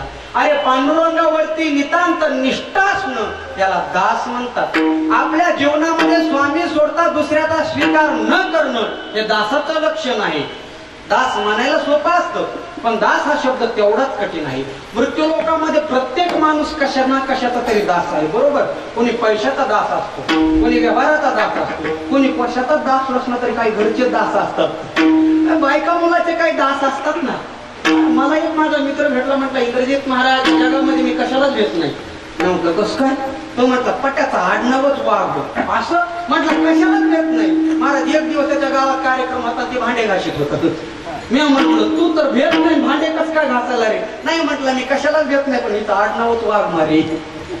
म्हणजे माणसं कशाला तरी भीत असतात, कशाला कशाचा तरी दास असतात महाराज माणसं. महाराज सांगतो सांगू तुम्हाला, माणसाने दास्यत्व करावं, पण अशा माणसाचं करावं जेणेकरून आपला उद्धार झाला पाहिजे. जीवाने जीवाचा दास होणं शुद्ध मूर्खपणा आहे. कारण एक पहिला जीव मित्र आहे, तो तुम्हाला काय अभय देऊ शकणार? एका गावामध्ये पाहुणा आला आणि पाहुण्याला नदीच्या पलीकडे जायचं होतं, नदीला पूर आलेला होता. पाहुण्याने त्या घरच्याला विचारलं, म्हटलं का रे मला पलीकडे नेऊन सोडतो का? घर मालक म्हटलं माझ्या कमरेला धरा, मी पलीकडे नेऊन सोडतो. त्या पाहुण्याने त्या घर मालकाच्या कमरेला धरलं, नदीच्या अर्ध्यात आला आणि पाहुण्याने विचारलं का हो तुम्हाला पावता येतं का? घर मालक म्हटलं अजिबात पावता येत नाही. याला म्हणतात आप तो आप पुढे आणि यजमान कोणीचे पुढे.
ज्याला पावता येत नाही तो अनेकाला वाटायला लावतो, तसल्या मूर्खाला काय म्हणावं म्हणतात महाराज. म्हणजे जीवाने जीवाचा दास होणं हा शुद्ध मूर्खपणा आहे. पहिलाच एक तर भित्र आणि दुसऱ्याला काय आवड देणार महाराज. एक माणूस मेडिकल मध्ये गेला, मेडिकल वाल्याला सांगितलं दादा घरामध्ये लई मुंग्या झाल्या, मुंग्याचा खडू दे बरं.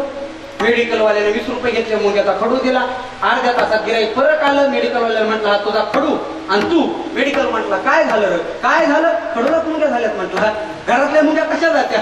तसं आपण पहिले कोणाच्या तरी दास आहोत. आपला जर कोणी शरणागती केली तर त्याला काय भेटणार? म्हणून माणसाने अशा माणसाची संगती करावी महाराज, अशा माणसाचं दास व्हावं जेणेकरून आपल्याला अभय प्राप्त झालं पाहिजे. जगद्गुरु तुकोबाराय म्हणतात आम्ही जन्माला धन्य आम्ही जन्म आलो, दास विठोबाचे झालो. आम्ही त्या भगवान परमात्म्याचे दास झालो, मनव हरीचे दास. दुसरं वाक्य सांगितलं लेवुती भूषणे. भूषणे म्हणजे काय?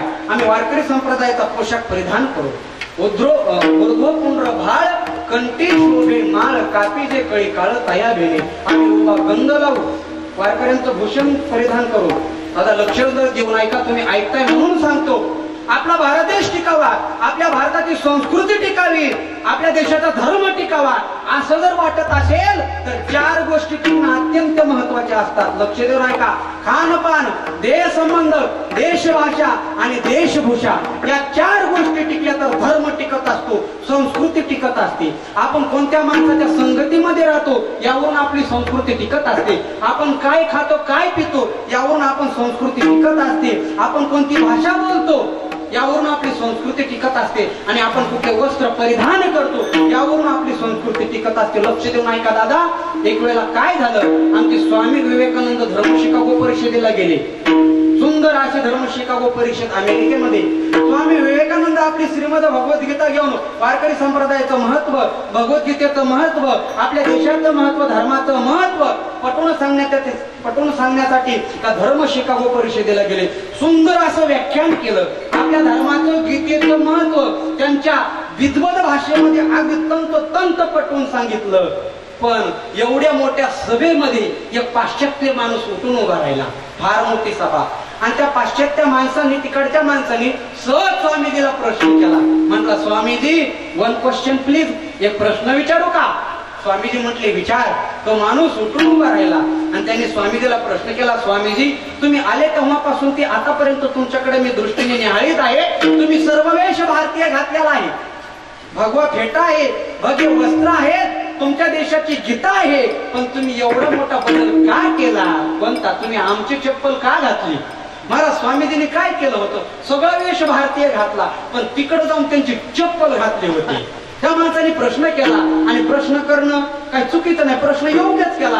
आता स्वामीजी उत्तर देऊ लागले, लक्ष नाही लागले. हो, स्वामीजी म्हणू लागले, हे बघ, आमचा देश हा त्याग प्रधान आहे आणि त्याग हा शरीरावरती चढवायचा असतो. तुझा देश भोग प्रधान आहे आणि भोग हा पायाखाली तुडवायचा असतो, म्हणून मी तुझी चप्पल घातली. आता याला म्हणतात देशाची एकनिष्ठता, याला म्हणतात संस्कृतीची एकनिष्ठता. अशी निष्ठा जर आपल्या अंतःकरणामध्ये असेल तर अशी संस्कृती टिकत असते.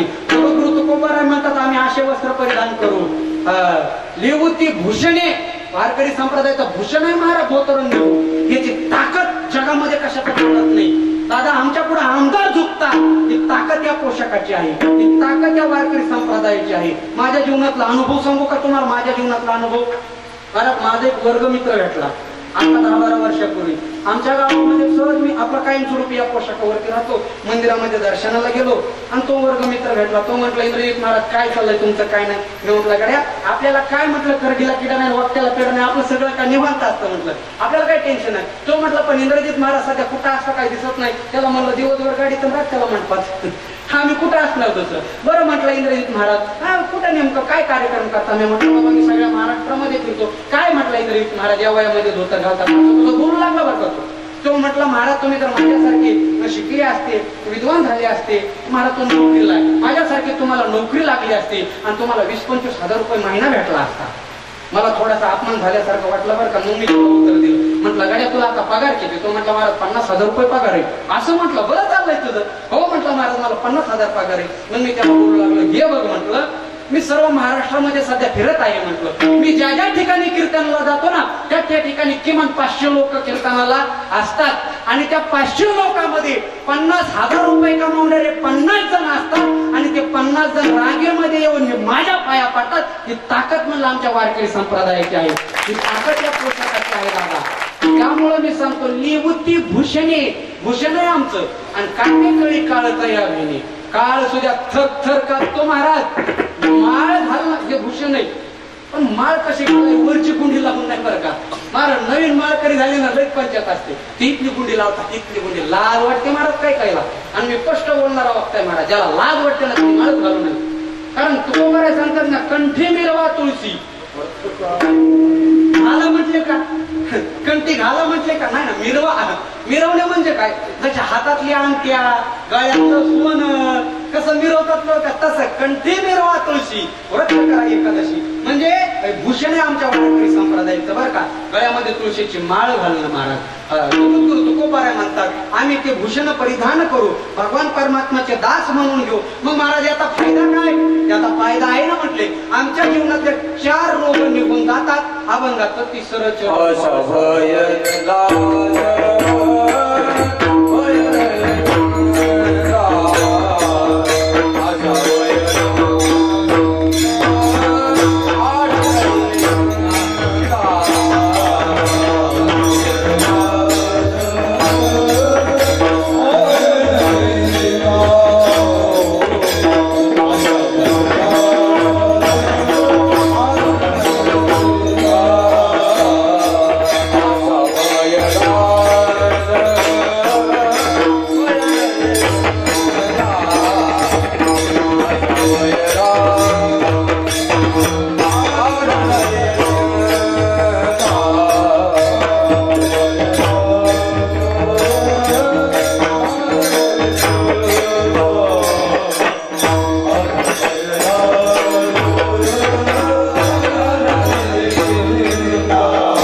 परमात्म्याचे दास म्हणून घेऊ, त्याची कथा कीर्तन करू आणि त्याचा एक फायदा होतो म्हटली. आमच्या जीवनातले 4 विकार निघून जातात. आस, भय, लाज, आड नाही चिंता. आशा निघून जाते, भय निघून गेलं, लज्जा निघून गेली आणि चिंताही निघून गेली. का? ऐशी या सत्ता समर्थाची. त्या भगवान परमात्माची इकडं माझ्याकडे लक्ष दे, तिकडे काही झालेलं नाही. ऐशी या सत्ता समर्थाची, त्याची सत्ता आहे महाराज. मनुष्य जीवनाला सगळ्यात मोठा रोग लागलेला आहे आज, त्याचं नाव आहे आशा. ही आशा निघून जाते महाराज. जीवनाला अधोगतीला नेणारीच आशा आहे हो महाराज. ह्या आशेने आमच्या भगवान परमात्माला सुद्धा सोडलं नाही. आशा उपजली अनंताशी, नीच वामनत्व आले त्याशी. आशेने दीन केले देवाशी, कथा काय सीतारांची. अरे भगवान परमात्माला बळीराजा पुढं भीक मागावी लागली आणि 3 पद भूमी मागावी लागली. त्याचं नाव आहे आशा. आशा लय घाते काय महाराज, लय घाते. आशा माणसाचा संसारही उद्ध्वस्त करते. आशा म्हणजे संसारातल्या जीवाला. काही काय माणसं तर एवढे चिकट आहेत ना महाराज, एवढे चिकट आहेत, दुखायला तरी दवाखान्यामध्ये जात नाही, घरीच बसून राहतात, एवढे चिकट आहेत. आमच्या गावात एक जोड फिरायला निघलो होतो, सहज फिरायला निघलं आणि तो एवढा चिकट. आणि अशाच माणसाने फिरायला न्यावं ज्याच्यामध्ये हिंमत आहे. घरचं गिऱ्हाईक फिरायला नेणं हे काय एवढी सोपी गोष्ट नाही. आरपीच्या समोर बिना नंबर प्लेटची गाडी नेण्यासारखी हे काय एवढं सोपं नाही. मला लय दिवस कळत नव्हतं पेट्रोल पंप वाया का उतरतेत म्हणून, लय दिवस कळत नव्हतं. पण ज्या वेळेला माझं वाढलं त्यावेळेला कळालं पेट्रोल पंप सूचना लिहिलेली असते, आग लावणाऱ्या वस्तूपासून सावध, म्हणून त्यांना उतरलं जातं. ते फिरायला गेलं, त्याची बायको म्हटली अहो उन्हाळ्याच्या दिवसात लय तहान लागली हो, एक बिस्लरी बॉटल घ्या ना. ते एवढं चिकट होतं. हे म्हटलं बघ 2 मिनिट थांब, पुढं मित्राचा धाबा आहे, आपल्याला तिथं बासुंदी खायची. ती म्हटली माय बासुंदी. बासुंदी ऐकलं तर माझ्या तोंडालाच पाणी सुटलं. हा म्हटलं मग तेच पाणी पी. थोडी सिम कार्ड लागतं बरं का, वापरलं तर काय काही. एवढे चिकट आहेत महाराज. माझा एक मित्र तो तंबाखू खातो, मी खात नाही बरं का, पण तो खातो. हा, त्याच्या खिशात कधीही चापातो मी, 2 पिशव्या निघतात, एक भरल्या आणि एक रिकामी. त्याला विचारलं कॉम्बिनेशन कसं काय. तो म्हटलं येतं असं, दुसऱ्याने मागितली तर रिकामी दाखवायची आणि त्याला झाली तर भरलेली काढायची. एवढे माणसं काय काय चिकट आहेत महाराज. मला काय सांगायचं, माणसाच्या जीवनामध्ये आशा पाहिजे, पण किती आशा आहे. जगद्गुरु तुकोबाराय म्हणतात आमच्या जीवनातली आशा नाही कोणती. आणि तुम्हाला सांगा नाही त्याची आशा केल्यामुळे दुःख पदार्थ होते. कोण नवरा बायको म्हातारी आते वयोवृद्ध झाले, घरदार भरपूर, पण दुर्दैवाने त्यांना मूलबाळ झाला नाही. एक दिवस संध्याकाळच्या वेळेस उन्हाळ्याच्या दिवसामध्ये वाट्यावरती झोपली. घेणं नाही देणं, उगं सहज गप्पा निघल्या नवरा बायकोच्या. उगत तो म्हणू लागला होय ग म्हटला, आपल्याला बघ ना म्हटला मूलबाळ नाही काय नाही, एवढी मोठी संपत्ती आहे, कसं जीवन जगायचं आता म्हातारपण आलेला आहे. तो म्हणू लागला पण ऐक ना म्हटला, समजा आता आपल्याला तर नाहीच म्हटला, पण समजा आपल्याला मुलगा असा तर तो कुठं झोपला असता, काही घेणं देणं होतं का. ती म्हटली माय लेकरू आपल्याला सोडून कुठं झोपन, दोघायच्या माझा तर झोपण ना. म्हटलं मग त्याला झोपायला किती जागा लागत. ती म्हटली 1 फूट. म्हटलं सर, ती म्हटलं सर पलीकडे, ही 1 फूट पलीकडे सरकली. आता ही म्हणू लागली. ती म्हटली होय हा. म्हटलं काय, समजा आपल्याला मुलगा झाला पण रक्षाबंधनाला एखादी बहीण पाहिजे ना. मग ती म्हटली हा मुलगा माझा झोपन. म्हटलं पण त्याची बहीण कुठं झोपन. हा म्हटलं आता मुलाला मदत घेतली ती पण मदत तर झोपणार ना. हा मग ती म्हटली आता तुम्ही सरका पलीकडे. वाट्यावर झोपलेले होते, फक्त एवढं लक्षात ठेवा हे पलीकडे सरकलं. पण आता हा म्हणाला वय ग. म्हटली काय, भावाला भाऊ पाहिजे ना. मग तो कुठं झोपन. ती म्हटली मदतच झोपन. म्हटलं सरक पलीकडे. महाराज अशी सरकली नांदेडला दवाखान्यात कंबरड्यातच मोडली म्हातारी. नाही त्याची आशा केल्यामुळं. जगद्गुरु तुकोबाराय म्हणतात आमच्या जीवनात हा रोगच निघून गेला का, त्याची कथा केल्यामुळे. आस भयही निघून गेलं. मनुष्य प्राणी जन्माल्यापासून ती मृत्यूपर्यंत सर्वात मोठं भय लागलेलं आहे माणसाला मृत्यूचं. आणि भगवद्गीता सांगते दादा अभयम सत्व संसिद्धी ज्ञान योग व्यवस्थिती दानम दमस्य यज्ञ स्वाध्याय तप आर्जवम अहिंसा सत्यम क्रोध शांत तपय शांती ररैषणम. म्हणजे भगवद्गीतेतला सगळ्यात मोठा गुण सांगितला, त्याचं नाव काय आहे, अभय. अभय नावाचा गुण हा परमार्थाने साध्य होतो. तुकोबाराय म्हणतात माझ्या जीवनातलं भय निघून गेलं. मनुष्य जीवनामध्ये 99% माणसात भित्री आहेत. भित्री माणसं एवढे घेतात. मला असं म्हणायचं बाबा आहे त्याला घाबरलं तर ठीक आहे, काय काय माणसं नाही त्याला सुद्धा घाबरतात. 4-5 माणसाची सहज पैन पडली आणि म्हटले काय आपल्या गावात असा मोठा निर्भय कोणता? तो म्हटला मी निर्भय आहे. तो म्हटला कशावरून? तो म्हटला आपण कुठेही राहू शकतो. बरं म्हटलं ठीक आहे, म्हटलं आपण प्रयोग करून बघू. 4-5 मित्राची पैन म्हटली. ते म्हटले हे बघ, आज रात्री अमावस्येच्या दिवशी संध्याकाळी 12 वाजता जो स्मशानभूमीमध्ये जाऊन येईल तो सगळ्यात मोठा निर्भय. ठरवलं त्यांनी. तो महाराज एक जण असा 150 आणा होता. तो म्हटला मी जातो. निघाला महाराज. अर्धा किलोमीटर रान कापलं आणि ह्याच्या सहज मनात आठवलं. काय आठवलं? याच झाडाला गेल्या महिन्यामध्ये अमुक माणूस लटका लावताय. तिथून धोतर पिटूस तर पळत आलं. तू म्हटलं आपली हिंमतच नाही बा. दुसरा म्हटला तू कशाला जातो रे? मी जातो. पण हा पहिला म्हटला तू तिथे गेला होता, याला पुरावा काहीतरी पाहिजे ना. तो म्हटला हे बघा खिळा धर आणि मशानभूमीत जाऊन गोकून ये. सकाळ जर खिळा असला तर तू गेला होता. पण महाराज हे जरा जास्त ताड होतं. हे गेलं महाराज हातामध्ये खिळा घेऊन. जसं जसं जवळ येईल ना तसं थरथर थरथर करू लागलं. जसं जसं जवळ येईल तसं थरथर करू लागलं. स्मशानभूमीमध्ये जवळ आल्या त्याला सगळंच आठवलं.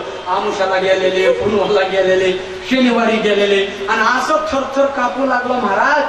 पौत्र हे महाराज. आणि त्यांनी महाराज ते थरथर कापत असताना गडबडीमध्ये असा खिळा ठोकला की खिळ्यामध्ये धोतर होते. आणि जसा उठला ना तसा झटकन झटका बसला आणि भूत म्हणून तिथंच मूर्छित पडला. सकाळपर्यंत आला नाही. हे सकाळ गेले 2-4 जण हिचे मित्र. त्याच्या तोंडात फानी शिकलं. हे सकाळी भूत भूत म्हणत होतं. ते म्हटले भूत बीत खाण्यात तुझा खिळा गुतला धोतर गुतलं. म्हणले खिळा म्हणजे आहे त्याला भेलं पाहिजे महाराज. माणसं नाही त्याला सुद्धा देतात. आणि सांगू तुम्हाला जगामध्ये आता एकही निर्भय नाही. आपल्याला जर कोणी निर्भय दिसला तर त्याची निर्भयता झाकलेली असते. मी अभय या शब्दावरती बोलत आहे बरं का, लक्ष दे नाही का. आपली निर्भयता झाकलेली. निर्भयता मिळवण्याचं एकमेव साधन आमचा परमार्थ मार्ग आहे. परमार्थाने निर्भयता भेटत असते दादा. काळाची सुद्धा भीती वाटत नाही. आणि संसाराची निर्भयता झाकलेली असते. आणि ती निर्भयता कधी कधी उघडी पडते बरं का.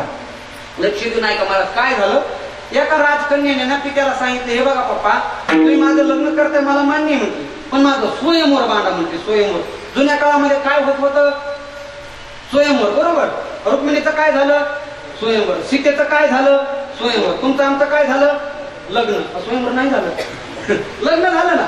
म्हणजे जुन्या काळामध्ये काय होत होतं? स्वयंवर ना. आता लग्नाची पद्धत वेगळी झाली. मला आता तर आमच्या इकडे नवीनच पद्धत आली. गिटकीन पटकीन चकती. गावातल्या बामणाला सुद्धा कळत नाही लग्न झाले. आणि तुम्ही जर कधी नाशिकला गेला तर तिकडे वेगळीच पद्धत आहे. तिकडे अशी पद्धत आहे महाराज. लग्न लावले त्यांचा हार जे घालतात ते अशा हार घालत नाही. ते नवरा नवरी उचलून हार घालतात. मी लग्नाला गेलो होतो महाराज. त्यांनी ते नवरदेव उचलला. नवरदेवाने हार फेकला. नवरीच्या गळ्यात गेला. नवरी उचलली. नवरीने हार फेकला. बामणाच्याच गळ्यात गेला. बामण म्हटला पहिलीनेच बारागड्या उघड्या पडत आता दुसरी नकोच म्हटला. लग्नाची पद्धत जुन्या काळामध्ये पद्धत कशी होती? स्वयंवराची पद्धत होती ना. मग महाराज ती राजकुमारी म्हणू लागली पप्पा एक काम करा माझं स्वयंवर मागा. पण स्वयंवरामध्ये पण असतो. पण तो पण जो पूर्ण करेन ती राजकुमारी त्याच्या गळ्यामध्ये हार घालायचे. लक्ष दे नाही का. निर्भयता या गुणाविषयी बोलतोय. मग काय झालं महाराज, तिने असं पण मांडला की जगामध्ये जो कशालाच भीत नाही त्याला मी मुगर मला घालणार. मग प्रत्येक जण महाराज त्या ठिकाणी येऊ लागला आणि आपापलं निर्भयता सांगू लागला. कुणी म्हणायचं मी 10,000 शत्रूला मारलं. कुणी म्हणायचं मी 20,000 शत्रूला मारलं. मी कशालाच भेट नाही. कुणी म्हणायचं मी सापाला भेट नाही. कुणी म्हणायचं मी विंचावाला भेट नाही. प्रत्येक जण आपापली निर्भयता सांगू लागला. ते म्हटली एवढी सांगायची गरज नाही. तुम्ही छोटीशी परीक्षा घेतलेली आहे. त्या परीक्षेतून जर उत्तीर्ण झालं तर तुम्ही जगाचे सगळ्यात मोठे निर्भय. महाराज त्या राणीने साधी सोपी परीक्षा घेतली होती. तिने काय केलं होतं, एक 10 बाय 10ची खोली उघडून ठेवली होती. त्या 10 बाय 10च्या खोलीमध्ये सुंदर असं पंचपक्वान्नाचं जेवण केलेलं होतं. आणि हा जो उमेदवार जो सांगायला आला होता मी मोठा निर्भय आहे त्याला त्या खोलीमध्ये बोलवायचे. सुंदर असं पंचपक्वान्नाचं ताट करायचे आणि स्वतः राणी आपल्या हाताने त्याला जेव घालायचे. महाराज जेवणामध्ये असं गुंग व्हायचं आणि तेवढ्या अवस्थेमध्ये अर्ध जेवण झालं ना तिची एक दासी यायची आणि त्याच्या पाठीमागला हळूच तुतुळी बॉम्ब लावायची. ते तिकडं पण करून आनंदाने जेवत होतं आणि ह्याच्या पाठीमागे सुतळी बॉम्बचा आवाज झाल्या की इतकं टनकन उडायचं. हे दचकलं की चल हुट म्हणायची तू कसा निर्भय रे, तू आवाजाला भेटतो तू निर्भय काय. महाराज तिने अशा अनेक वाट लावले आणि त्याच राजामध्ये एक जीवनाला कंटाळायला भिकारी माणूस खायला नाही प्यायला नाही कुठं तरी त्याला म्हटलं आता आत्महत्याच करू. पण त्यांनी ही गर्दी बघितली त्या भिकाऱ्याने आणि ती ह्या गर्दीमध्ये लागलं आपली निर्भयता झाकलेली असते. मलाही सांगायचं ते या गर्दीमध्ये लागलं बरं का. आणि गर्दीमध्ये भेटले त्यानंतर ह्याचा नंबर आला. ह्याला ही तीच परीक्षा. मग महाराज तिथं आईबाईच्या खोलीमध्ये आला. त्याला मी पंचपक्वानाचं जेवण मांडलं. त्याने जेवायला सुरुवात केली. हा 2-3 दिवसा उपास होता अगोदर. असं जेवायला सुरुवात केली. आणि तोच प्रकार ती राणी ती दाशी आली. महाराज दाशीने हळू सुतळी बॉम्ब वाजवला. ते दचकलं नाही, खोकलं नाही, काय नाही. जेवायचा आपला कार्यक्रम चालू ठेवला. तिने दुसरा सुतळी बॉम्ब वाजवला तरी हे दचकलं नाही. तिने उरले सुरले दिवाळीचे सुद्धा वाजवले कैलास महाराज तरी सुद्धा हे दचकलं नाही. नाही विलाज त्याच्या गळ्यामध्ये हार घालावा लागला. थाटामाटामध्ये लग्न झालं. आता लक्ष नाही का बरं का. त्याचं थाटामाटामध्ये लग्न झालं. तिची जाती येती जाती झाली. आणि महाराज संध्याकाळच्या दिवशी तो कोटवरती बसला. लक्ष नाही का. आणि त्याच्या खोलीमध्ये एक चित्र होता. तो चित्राकडे काहीतरी निरीक्षण करत बसलेला होता. आणि ही पाठीमागे दरवाजा समोर उभा होती. तिची दरवाजाकडे पाठ होती. तिने दुधाचा ग्लास हातात घेतला आणि दरवाजा जवळ आले आणि त्याला विचारलं, स्वामी आतमध्ये येऊ का. जुन्या काळातली पद्धत. बायको नवऱ्याला विचारल्याशिवाय आतमध्ये येत नव्हती. आता पद्धत उलटी झाली. आता आपल्याला विचारावं लागते, होय ग आतमध्ये येऊ का. एवढा फरक झालाय. मग महाराजांनी दुधाचा ग्लास हातात घेतला म्हणजे स्वामी आतमध्ये येऊ का. त्याने काही पण नाही बोला. परत तिने विचारलं, आहो स्वामी आतमध्ये येऊ का. तरी सुद्धा ऐकलं नाही. मग महाराज ते ओरिजिनल आवाजात बोलू लागले. बायकांचे 2 आवाज असतात. बापाच्या घराचा वेगळा आणि इकडचा झाकलेला वेगळा. हिने ओरिजिनल आवाज विचारलं तरी सुद्धा ऐकलं नाही. मग मला ती तशीच गेली. दुधाचा ग्लास टेबलवरती ठेवला. ते तिकडं बघितलेलं होतं आणि त्याच्या पाठीवरती असं धक्कन केलं. धक्कन केल्याबरोबर हे एवढं दचकलं आणि त्यावेळेला तिच्या लक्षात आलं हे भैर. म्हणून काल सुद्धा भोमला दचकलं नाही. नाहीतरी हे सुद्धा निर्भय नाही. फक्त भैरव होतं म्हणून आवाजाला दचकलं नाही. तसं आपण सुद्धा विक्रेत आहोत पण आपली निर्भयता पैशाने झाकलेली. आपली निर्भयता पदाने झाकलेली. आपली निर्भयता आपल्या नातेवाईकांनी झाकलेली. पण आपल्यासारखा मित्र माणूस जगामध्ये दुसरा कोणी नाही. पण जगद्गुरु तुकोबाराय म्हणतात माझ्या जीवनातली भीती निघून गेली. लाज निघून गेली. लाज भय आणि शंका सुद्धा निघून गेली. माझ्या जीवनातली चिंता तर निघूनच गेली. महाराज आशा निघून गेली. भय निघून गेलं. लाज निघून गेली आणि चिंता सुद्धा निघून गेली. माणसाला सगळ्यात मोठा रोग लागलेला आहे. त्याचं नाव आहे चिंता. चिता चिता समख्याता बिंद्रू मात्र विशेषता. निर्जीवन दहते चिता सजीवन दहते चिंता. सजीव माणसाला जी जाळते तिचं नाव चिंता आणि निर्जीव माणसाला जी जाळते तिचं नाव चिता. फक्त टिंबाचा फरक आहे. अनुस्वार एवढाच फरक आहे. नाही तर दोघांनाही जाळते तिचं नाव चिता आहे. दादा जगद्गुरु तुकोबाराय म्हणतात माझ्या जीवनातलं भय निघून गेलं. आस निघून गेली आणि चिंता निघून गेली. का. कारण मी त्या भगवान परमात्म्याची कथा केली. त्याचं नामस्मरण केलं आणि मी माझ्या जीवनामध्ये अशाच माणसाचा आश्रय केला. अशाच माणसाची संगती केली की जेणेकरून माझ्या भजनामध्ये कोणाचाही विक्षेप होणार नाही. अभंगाचं शेवटचं तुका म्हणे करू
अशा माणसाची संगती केरू जेणेनो हे भंग चिंतनाचा तुका मने करू आयशियाचा संग जेणेनो हे भंग चिंतनाचा कीर्तनाचा. माणसाने आपल्या जीवनामध्ये अशा माणसाची संगती करावी दादा जेणेकरून परमार्थ घडला पाहिजे, चांगलं नाम आपल्या कानावरती आलं पाहिजे. फळाची संगती उपयोगाची नाही आपण अपाये तया संगी किंवा ढेकणाच्या संगी हिरा जो भंगला कुसंगे नाडीला साधू पैसा. वाईट माणसाची संगती कराल तर तुम्ही वाईट व्हाल, चांगल्या माणसाची संगती कराल तर तुम्ही चांगले व्हाल. कारण सांगू तुम्हाला काय असतं महाराज, एखाद्या माळकरी माणसाने विदाऊट माळकरीची संगती केली ना तो विदाऊट माळकरी माळ घालेल का नाही हे जाऊ दे, पण माळकरी माळ काढण्याच्या भानगडीत पडत असतो. त्याच्यामुळे चांगल्या माणसाची संगती मला लक्ष देऊ नका. काय झालं, एका कुंभाराच्या गाढवाला सर्दी झाली, माझी अजून वेळ राहिलेली, तुळबुळ करायची नाही, 11 म्हणजे 11. काय झालं, एका कुंभाराच्या गाढवाला सर्दी झाली बरं का, सर्दी. आणि तुम्हाला दुसरं सांगा, माझं कीर्तन कायलाच मराठी शाळेसारखं बरं का, कधी भरवा टाईमावरच वाढणार. मराठी शाळा कशी कधी असते, दुपारून जरी भरली तरी 4लाच घंटा आणि 3:30ला भरली तरी 4लाच घंटा तसे. त्याच्यामुळे लक्ष देऊ नाही का, फक्त 10 मिनिटं माझ्याकडे राहिलेली आहेत. माणसाने अशा माणसाची संगती करावी याविषयी मी बोलत आहे. एका कुंभाराच्या गाढवाला सर्दी झाली, सर्दी जशी आपल्याला होते. मग महाराजा कुंभाराचा काम धंदा बंद पडला, एकुलते एक गाढव. कुंभार दादाला असा विचार आला, गड्या गाढवाला सर्दी झाली, ह्याच्यावरती माती आणायची, मडके घडवायचे, बाजारामध्ये विकायला न्यायचं. हे जर बेमार पडलं तर उद्या खायचं काय? मग महाराज कुंभारदादांनी गाढवाला घेतलं आणि डॉक्टरकडे नेलं आणि डॉक्टरला सांगितलं, हे बघा डॉक्टर साहेब, हे 5,000 रुपये ऍडव्हान्स मध्ये धरा, पण गाढवाची सर्दी दुरुस्त झाली पाहिजे. मला डॉक्टर म्हटलं, एक तर महिनाभर गिराईक नाही, गिराईक आलं इकून तिकून, ते कोण आहे? गाढव. सोडायचं कशाला म्हटलं. कुंभारदादाला सांगितलं डॉक्टरने, हे बघ कुंभारदादा, गाढवाची सर्दी राहील पण आता औषध भेटणार नाही, मग औषध मुंबईहून मागावं लागन आणि मुंबईहून औषध येण्यासाठी किमान रात्र लागन. एक काम कर, उद्या सकाळ गाढवाला घेऊन ये. महाराज ऍडव्हान्स मध्ये 5,000 रुपये केले. कुंभारदादा गाढवाला घेऊन गेले. डॉक्टरने रात्रभर विचार केला नेमकं काय करावं जेणेकरून सर्दी राहील. आता तो डॉक्टर नांदेडचा हुशार डॉक्टर, मग त्याने काय केलं महाराज, तिखट डाळ चटणी कुठली चटणी कळते ना, भुरकी बिना मिठाची चटणीकडे शब्द आहे का नाही माहित मला माहिती, कारण भाषामध्ये फरक आहे. मी बोलू ना, पिंडे पिंडे मित्री भिन्ना कुंडे कुंडे नवम पाया. आमच्या इकडे कसं आहे, मेल्यावर माणसं राहतात, तिकडे कसं आहे, झोपले काय तसंच आहे ना, तसंच आहे ना. बरं बरं. आमच्याकडे नवरा बायकोचे भांडणं झाले तर नवरेत मारतात, इकडं असं झालं. बरं, तुमच्याकडे लेकीच्या नवऱ्याला काय म्हणतात? आमच्याकडे हलकत म्हणतात. शब्दात फरक आहे. मग महाराज काय झालं, त्यांनी तिखट डाळ चटणी कुठली चटणी, आणि महाराज चटणी कुठल्याच्या नंतर कुंभारदादा त्याला झोपत नाही ना, सकाळी सकाळी गाढवाला घेऊन आले आणि म्हटले, हे बघा मी रात्री ऍडव्हान्स मध्ये 5,000 ठेवले, अजून 5,000 देतो, पण गाढवाची काय राहिली पाहिजे, सर्दी राहिली पाहिजे. मग महाराज डॉक्टरने काय केलं, एवढीला नळी घेतली, नळीमध्ये अशी चटणी ठासून भरली. काय करायचं होतं, गाढवाच्या नाकात चटणी टाकायची, गाढव ठसकणार, नाक मोकळं होणार, 10,000 रुपये घ्यायचे, साधा सोपा उपाय. मग महाराज एवढी नळी घेतली, नळीमध्ये चटणी भरली, तिकून ईदवर गाढवाच्या नाकात घातली आणि चटणी फुकण्यासाठी डॉक्टरने एकूण तोंडात धरली. डॉक्टर एकूण फुंकणार, तेवढ्याच गाढवून तिकून फुर्र केलं. काय झालं तुमच्या लक्षात आलं असेल ना, पुढे सांगायची गरज नाही, तुम्ही नाही विचारत महाराज. चटणी तिकडे नाही गेली, चटणी इकडे गेली. इकडे गाढव दुरुस्त झालं का नाही ते सोडून द्या. डॉक्टर 2 महिने नांदेडला आयसीयू मध्ये होत. तू का म्हणे करू आयशियाचा संगती, गाढवाची संगती करा तर बिमार पडाल, अशा माणसाची संगती करा महाराज, जेणे नोये भंग चिंतनाचा. संगती कशा माणसाची करावी सांगू तुम्हाला. एकच मुद्दा सांगतो, सेवा समाप्त करतो, लक्ष देणार का. काय झालं, हे कुंभारदादा रस्त्यावरती मडके विकण्यासाठी बसलेले होते. मग महाराज प्रत्येक मडक्याची साईज आणि किंमत ठरलेली होती. एका माणसाने विचारलं, का हो याची किंमत काय? कुंभारदादाने सांगितलं 500 रुपये. त्याची किंमत 1,000 रुपये, याची किंमत 2,000 रुपये. एका माणसाने ते 2,000 रुपयाचं मडकं घेतलं, घरी गेलं आणि 100 रुपयाचा खार भरला. खार लोणचं मडकं किती रुपयाचं? 2,000 रुपयाचं मडकं घेतलं आणि त्याच्या 100 रुपयाचा लोणचं भरलं. 6 महिन्याने त्याला बुरा आला. मडकं किती रुपयाचं होतं? 2,000 रुपयाचं. ते रडू लागलं, 2,000 माझी किंमत, त्याने लोणचं भरलं, मला बुरा आला. दुसरा माणूस त्याच कुंभारदादाकडे गेला, त्याच कुंभारदादाकडे, आणि महाराज तिथं एक मडकं होतं, त्याला खालून छिद्र पाडलेलं, त्याच्याकडे केर कचरा, त्याच्याकडे कोणाचं लक्ष नाही, काय नाही. त्या साधूने विचारलं, का हो या मडक्याची किंमत काय? कुंभारदादा म्हटलं, याची किंमत असते का? 2 वर्षापासून याला गिराईक नाही का? याला खालून छिद्र पडलंय म्हटलं, ह्याला कोणीच घेत नाही म्हटलं, मला तेच मडकं पाहिजे. अरे म्हटलं, ते मडकं नेऊन तू काय करणार? त्याला खालून छिद्र पडलेलं, त्याला गिराईक नाही बाबा. नाही म्हटलं, तेच मडकं पाहिजे. महाराज त्या कुंभारदादाने त्याच्यात घाण टाकलेली होती, ती घाण बाजूला काढली, त्याला थोडंसं व्यवस्थित पुसलं आणि त्या साधू जवळ दिलं आणि साधूने विचारलं, याची किंमत? अरे हे कोणी घेत नव्हतं म्हणून तुम्हाला. नाही म्हटलं, मला फुकट नाही पाहिजे. ते 2,000ला दिलं ना, हे पण 2,000ला. त्याने त्या छिद्र पाडलेल्या मडक्याचे 2,000 रुपये दिले. साधूने ते मडकं घरी आणलं, त्याला सुंदर अशी रंगरंगोटी केली आपल्या हाताने, त्याला वरती शिकं बांधलं आणि ते मडकं भगवान शंकराच्या पिंडीवर आणि त्याच्यामध्ये दही टाकलं, दूध टाकलं. ज्याची किंमत कुंभाराकडे कचरा टाकायला होती, ते मडकं देवाच्या माथ्यावरती बसलं. कशामुळं? संगतीमुळे. आणि जे मडकं कुंभाराकडे काचामध्ये होतं, त्याला बुरा आला. कशामुळं? संगतीमुळं. तो का म्हणे करू आयशियाचा संग, जेणे नव्हे भंग चिंतनाचा. आम्ही आमच्या जीवनामध्ये अशाच माणसाची संगती करू की जेणेकरून आमच्या अंतःकरणामध्ये भंग पाहणार नाही. आणि मग महाराज अशा माणसाची संगती करत असताना महाराज तुम्ही काय करणार? करू याची कथा नामाचा गजर. आम्ही त्याची कथा करू, त्याचं नामस्मरण करू. त्याचं नामस्मरण नेमकं काय करू? काय नाही करू. आम्ही एकदा विठोबा रोखवायचं भजनच करू म्हटले.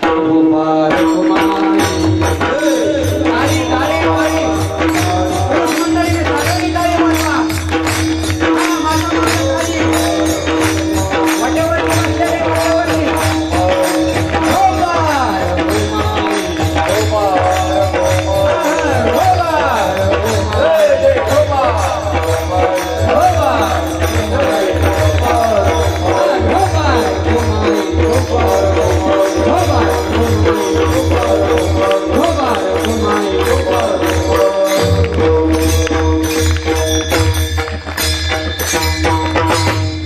शेवटी जगद्गुरु तुकोबारा म्हणतात तो का म्हणे करू ऐशियाचा संग जिने नव्हे भंग चिंतनाचा काय करू याची कथा नामाचा गजर आम्हा संसार काही करू. साधा सोपा सरळ मार्ग सांगितला दादा. भगवान परमात्म्याची कथा करायचा आणि देवाची कथा करणं नामस्मरण करणं हे माणसाचं आद्य कर्तव्य आहे, मनुष्याची जबाबदारी आहे.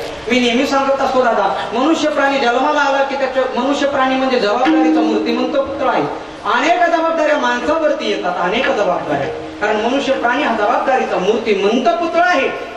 पहिली आहे आपल्या देशाची जबाबदारी, दुसरी आहे धर्माची जबाबदारी, परिवारातील भिन्न भिन्न पद्धतीची जबाबदारी आहे. देशाचं रक्षण करणं, धर्माचं रक्षण करणं ही माणसाची आद्य कर्तव्य आहे आणि जबाबदारी आहे महाराज. आणि जबाबदारी प्रत्येकाने स्वीकारलं पाहिजे महाराज. महाराज काही काही घटना असल्या आपल्या भारत देशामध्ये घडला दादा. खरं सांगतो तुम्हाला, तुम्ही ऐकताय म्हणून सांगतो, 2 मिनिटं लक्ष देऊन ऐका. अरे खूप खूप सोसलेलं आहे या माझ्या भारत मातेने. छत्रपती शिवाजी महाराजांच्या काळापासून ते आतापर्यंत भारत माता सोसतच आले दादा. त्यावेळेला आमचे मावळे शहीद होत होते आणि आज आमचे जवान शहीद होतात. खरं सांगू, फक्त शब्द बदलला व माणसं तीच आहेत.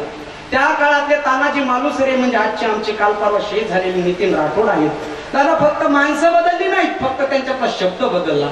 त्या काळामध्ये शहीद झाले तर मावळे बोलायचे आणि आज शहीद झाले तर जवान बोलायचे दादा.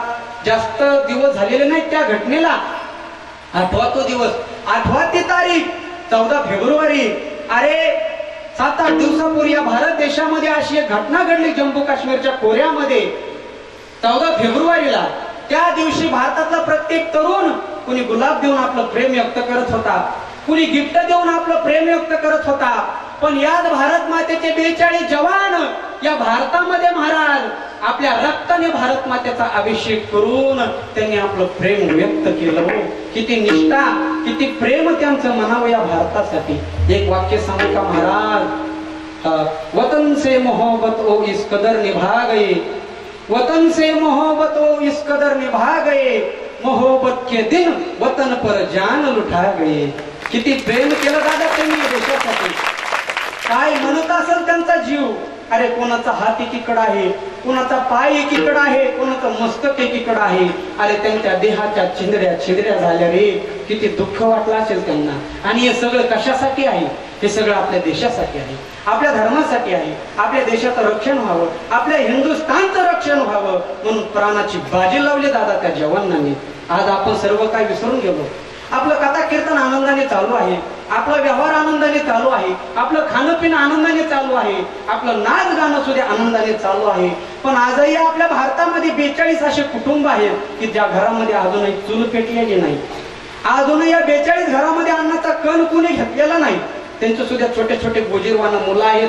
काय म्हणत असेल त्यांचा संसार, कोणाचं काय गेलं मला हे सांगायचं नाही. पण खरं सांगू का दादा, कोणाचं औषध गेलं, कोणाचा दवाखाना गेला, कोणाचं मनी मंगळसूत्र गेलं, कोणाचं स्वप्न गेले, कोणाचं सुख गेलं, कोणाची इच्छा गेली, कोणाची अपेक्षा गेली. आणि हे सगळं ते एका वाईट दिवसाने केलं 14 फेब्रुवारीच्या दादा. अरे आपली मुलगी वाट लावताना बाप जेवढा रडा नव्हता तेवढा त्याच्याही पेक्षा काही पटीने माझा भारत देश रडला होता. म्हणून सांगतो दादा, कोण कहते हे बेटे विधान ही होते, कोण कहते हे बेटे विधान ही होते, जब बेटे विदा होते तो भारत माँ का लाल कर जाते. कोण म्हणतं दादा पोरं सासरी जात नाहीत. आज माझे 42 जवान स्वर्गामध्ये गेले. कदाचित खरं सांगू का, अरे भगवान परमात्मा सुद्धा रडा असेल माझ्या जवानांना स्वर्गामध्ये घेताना.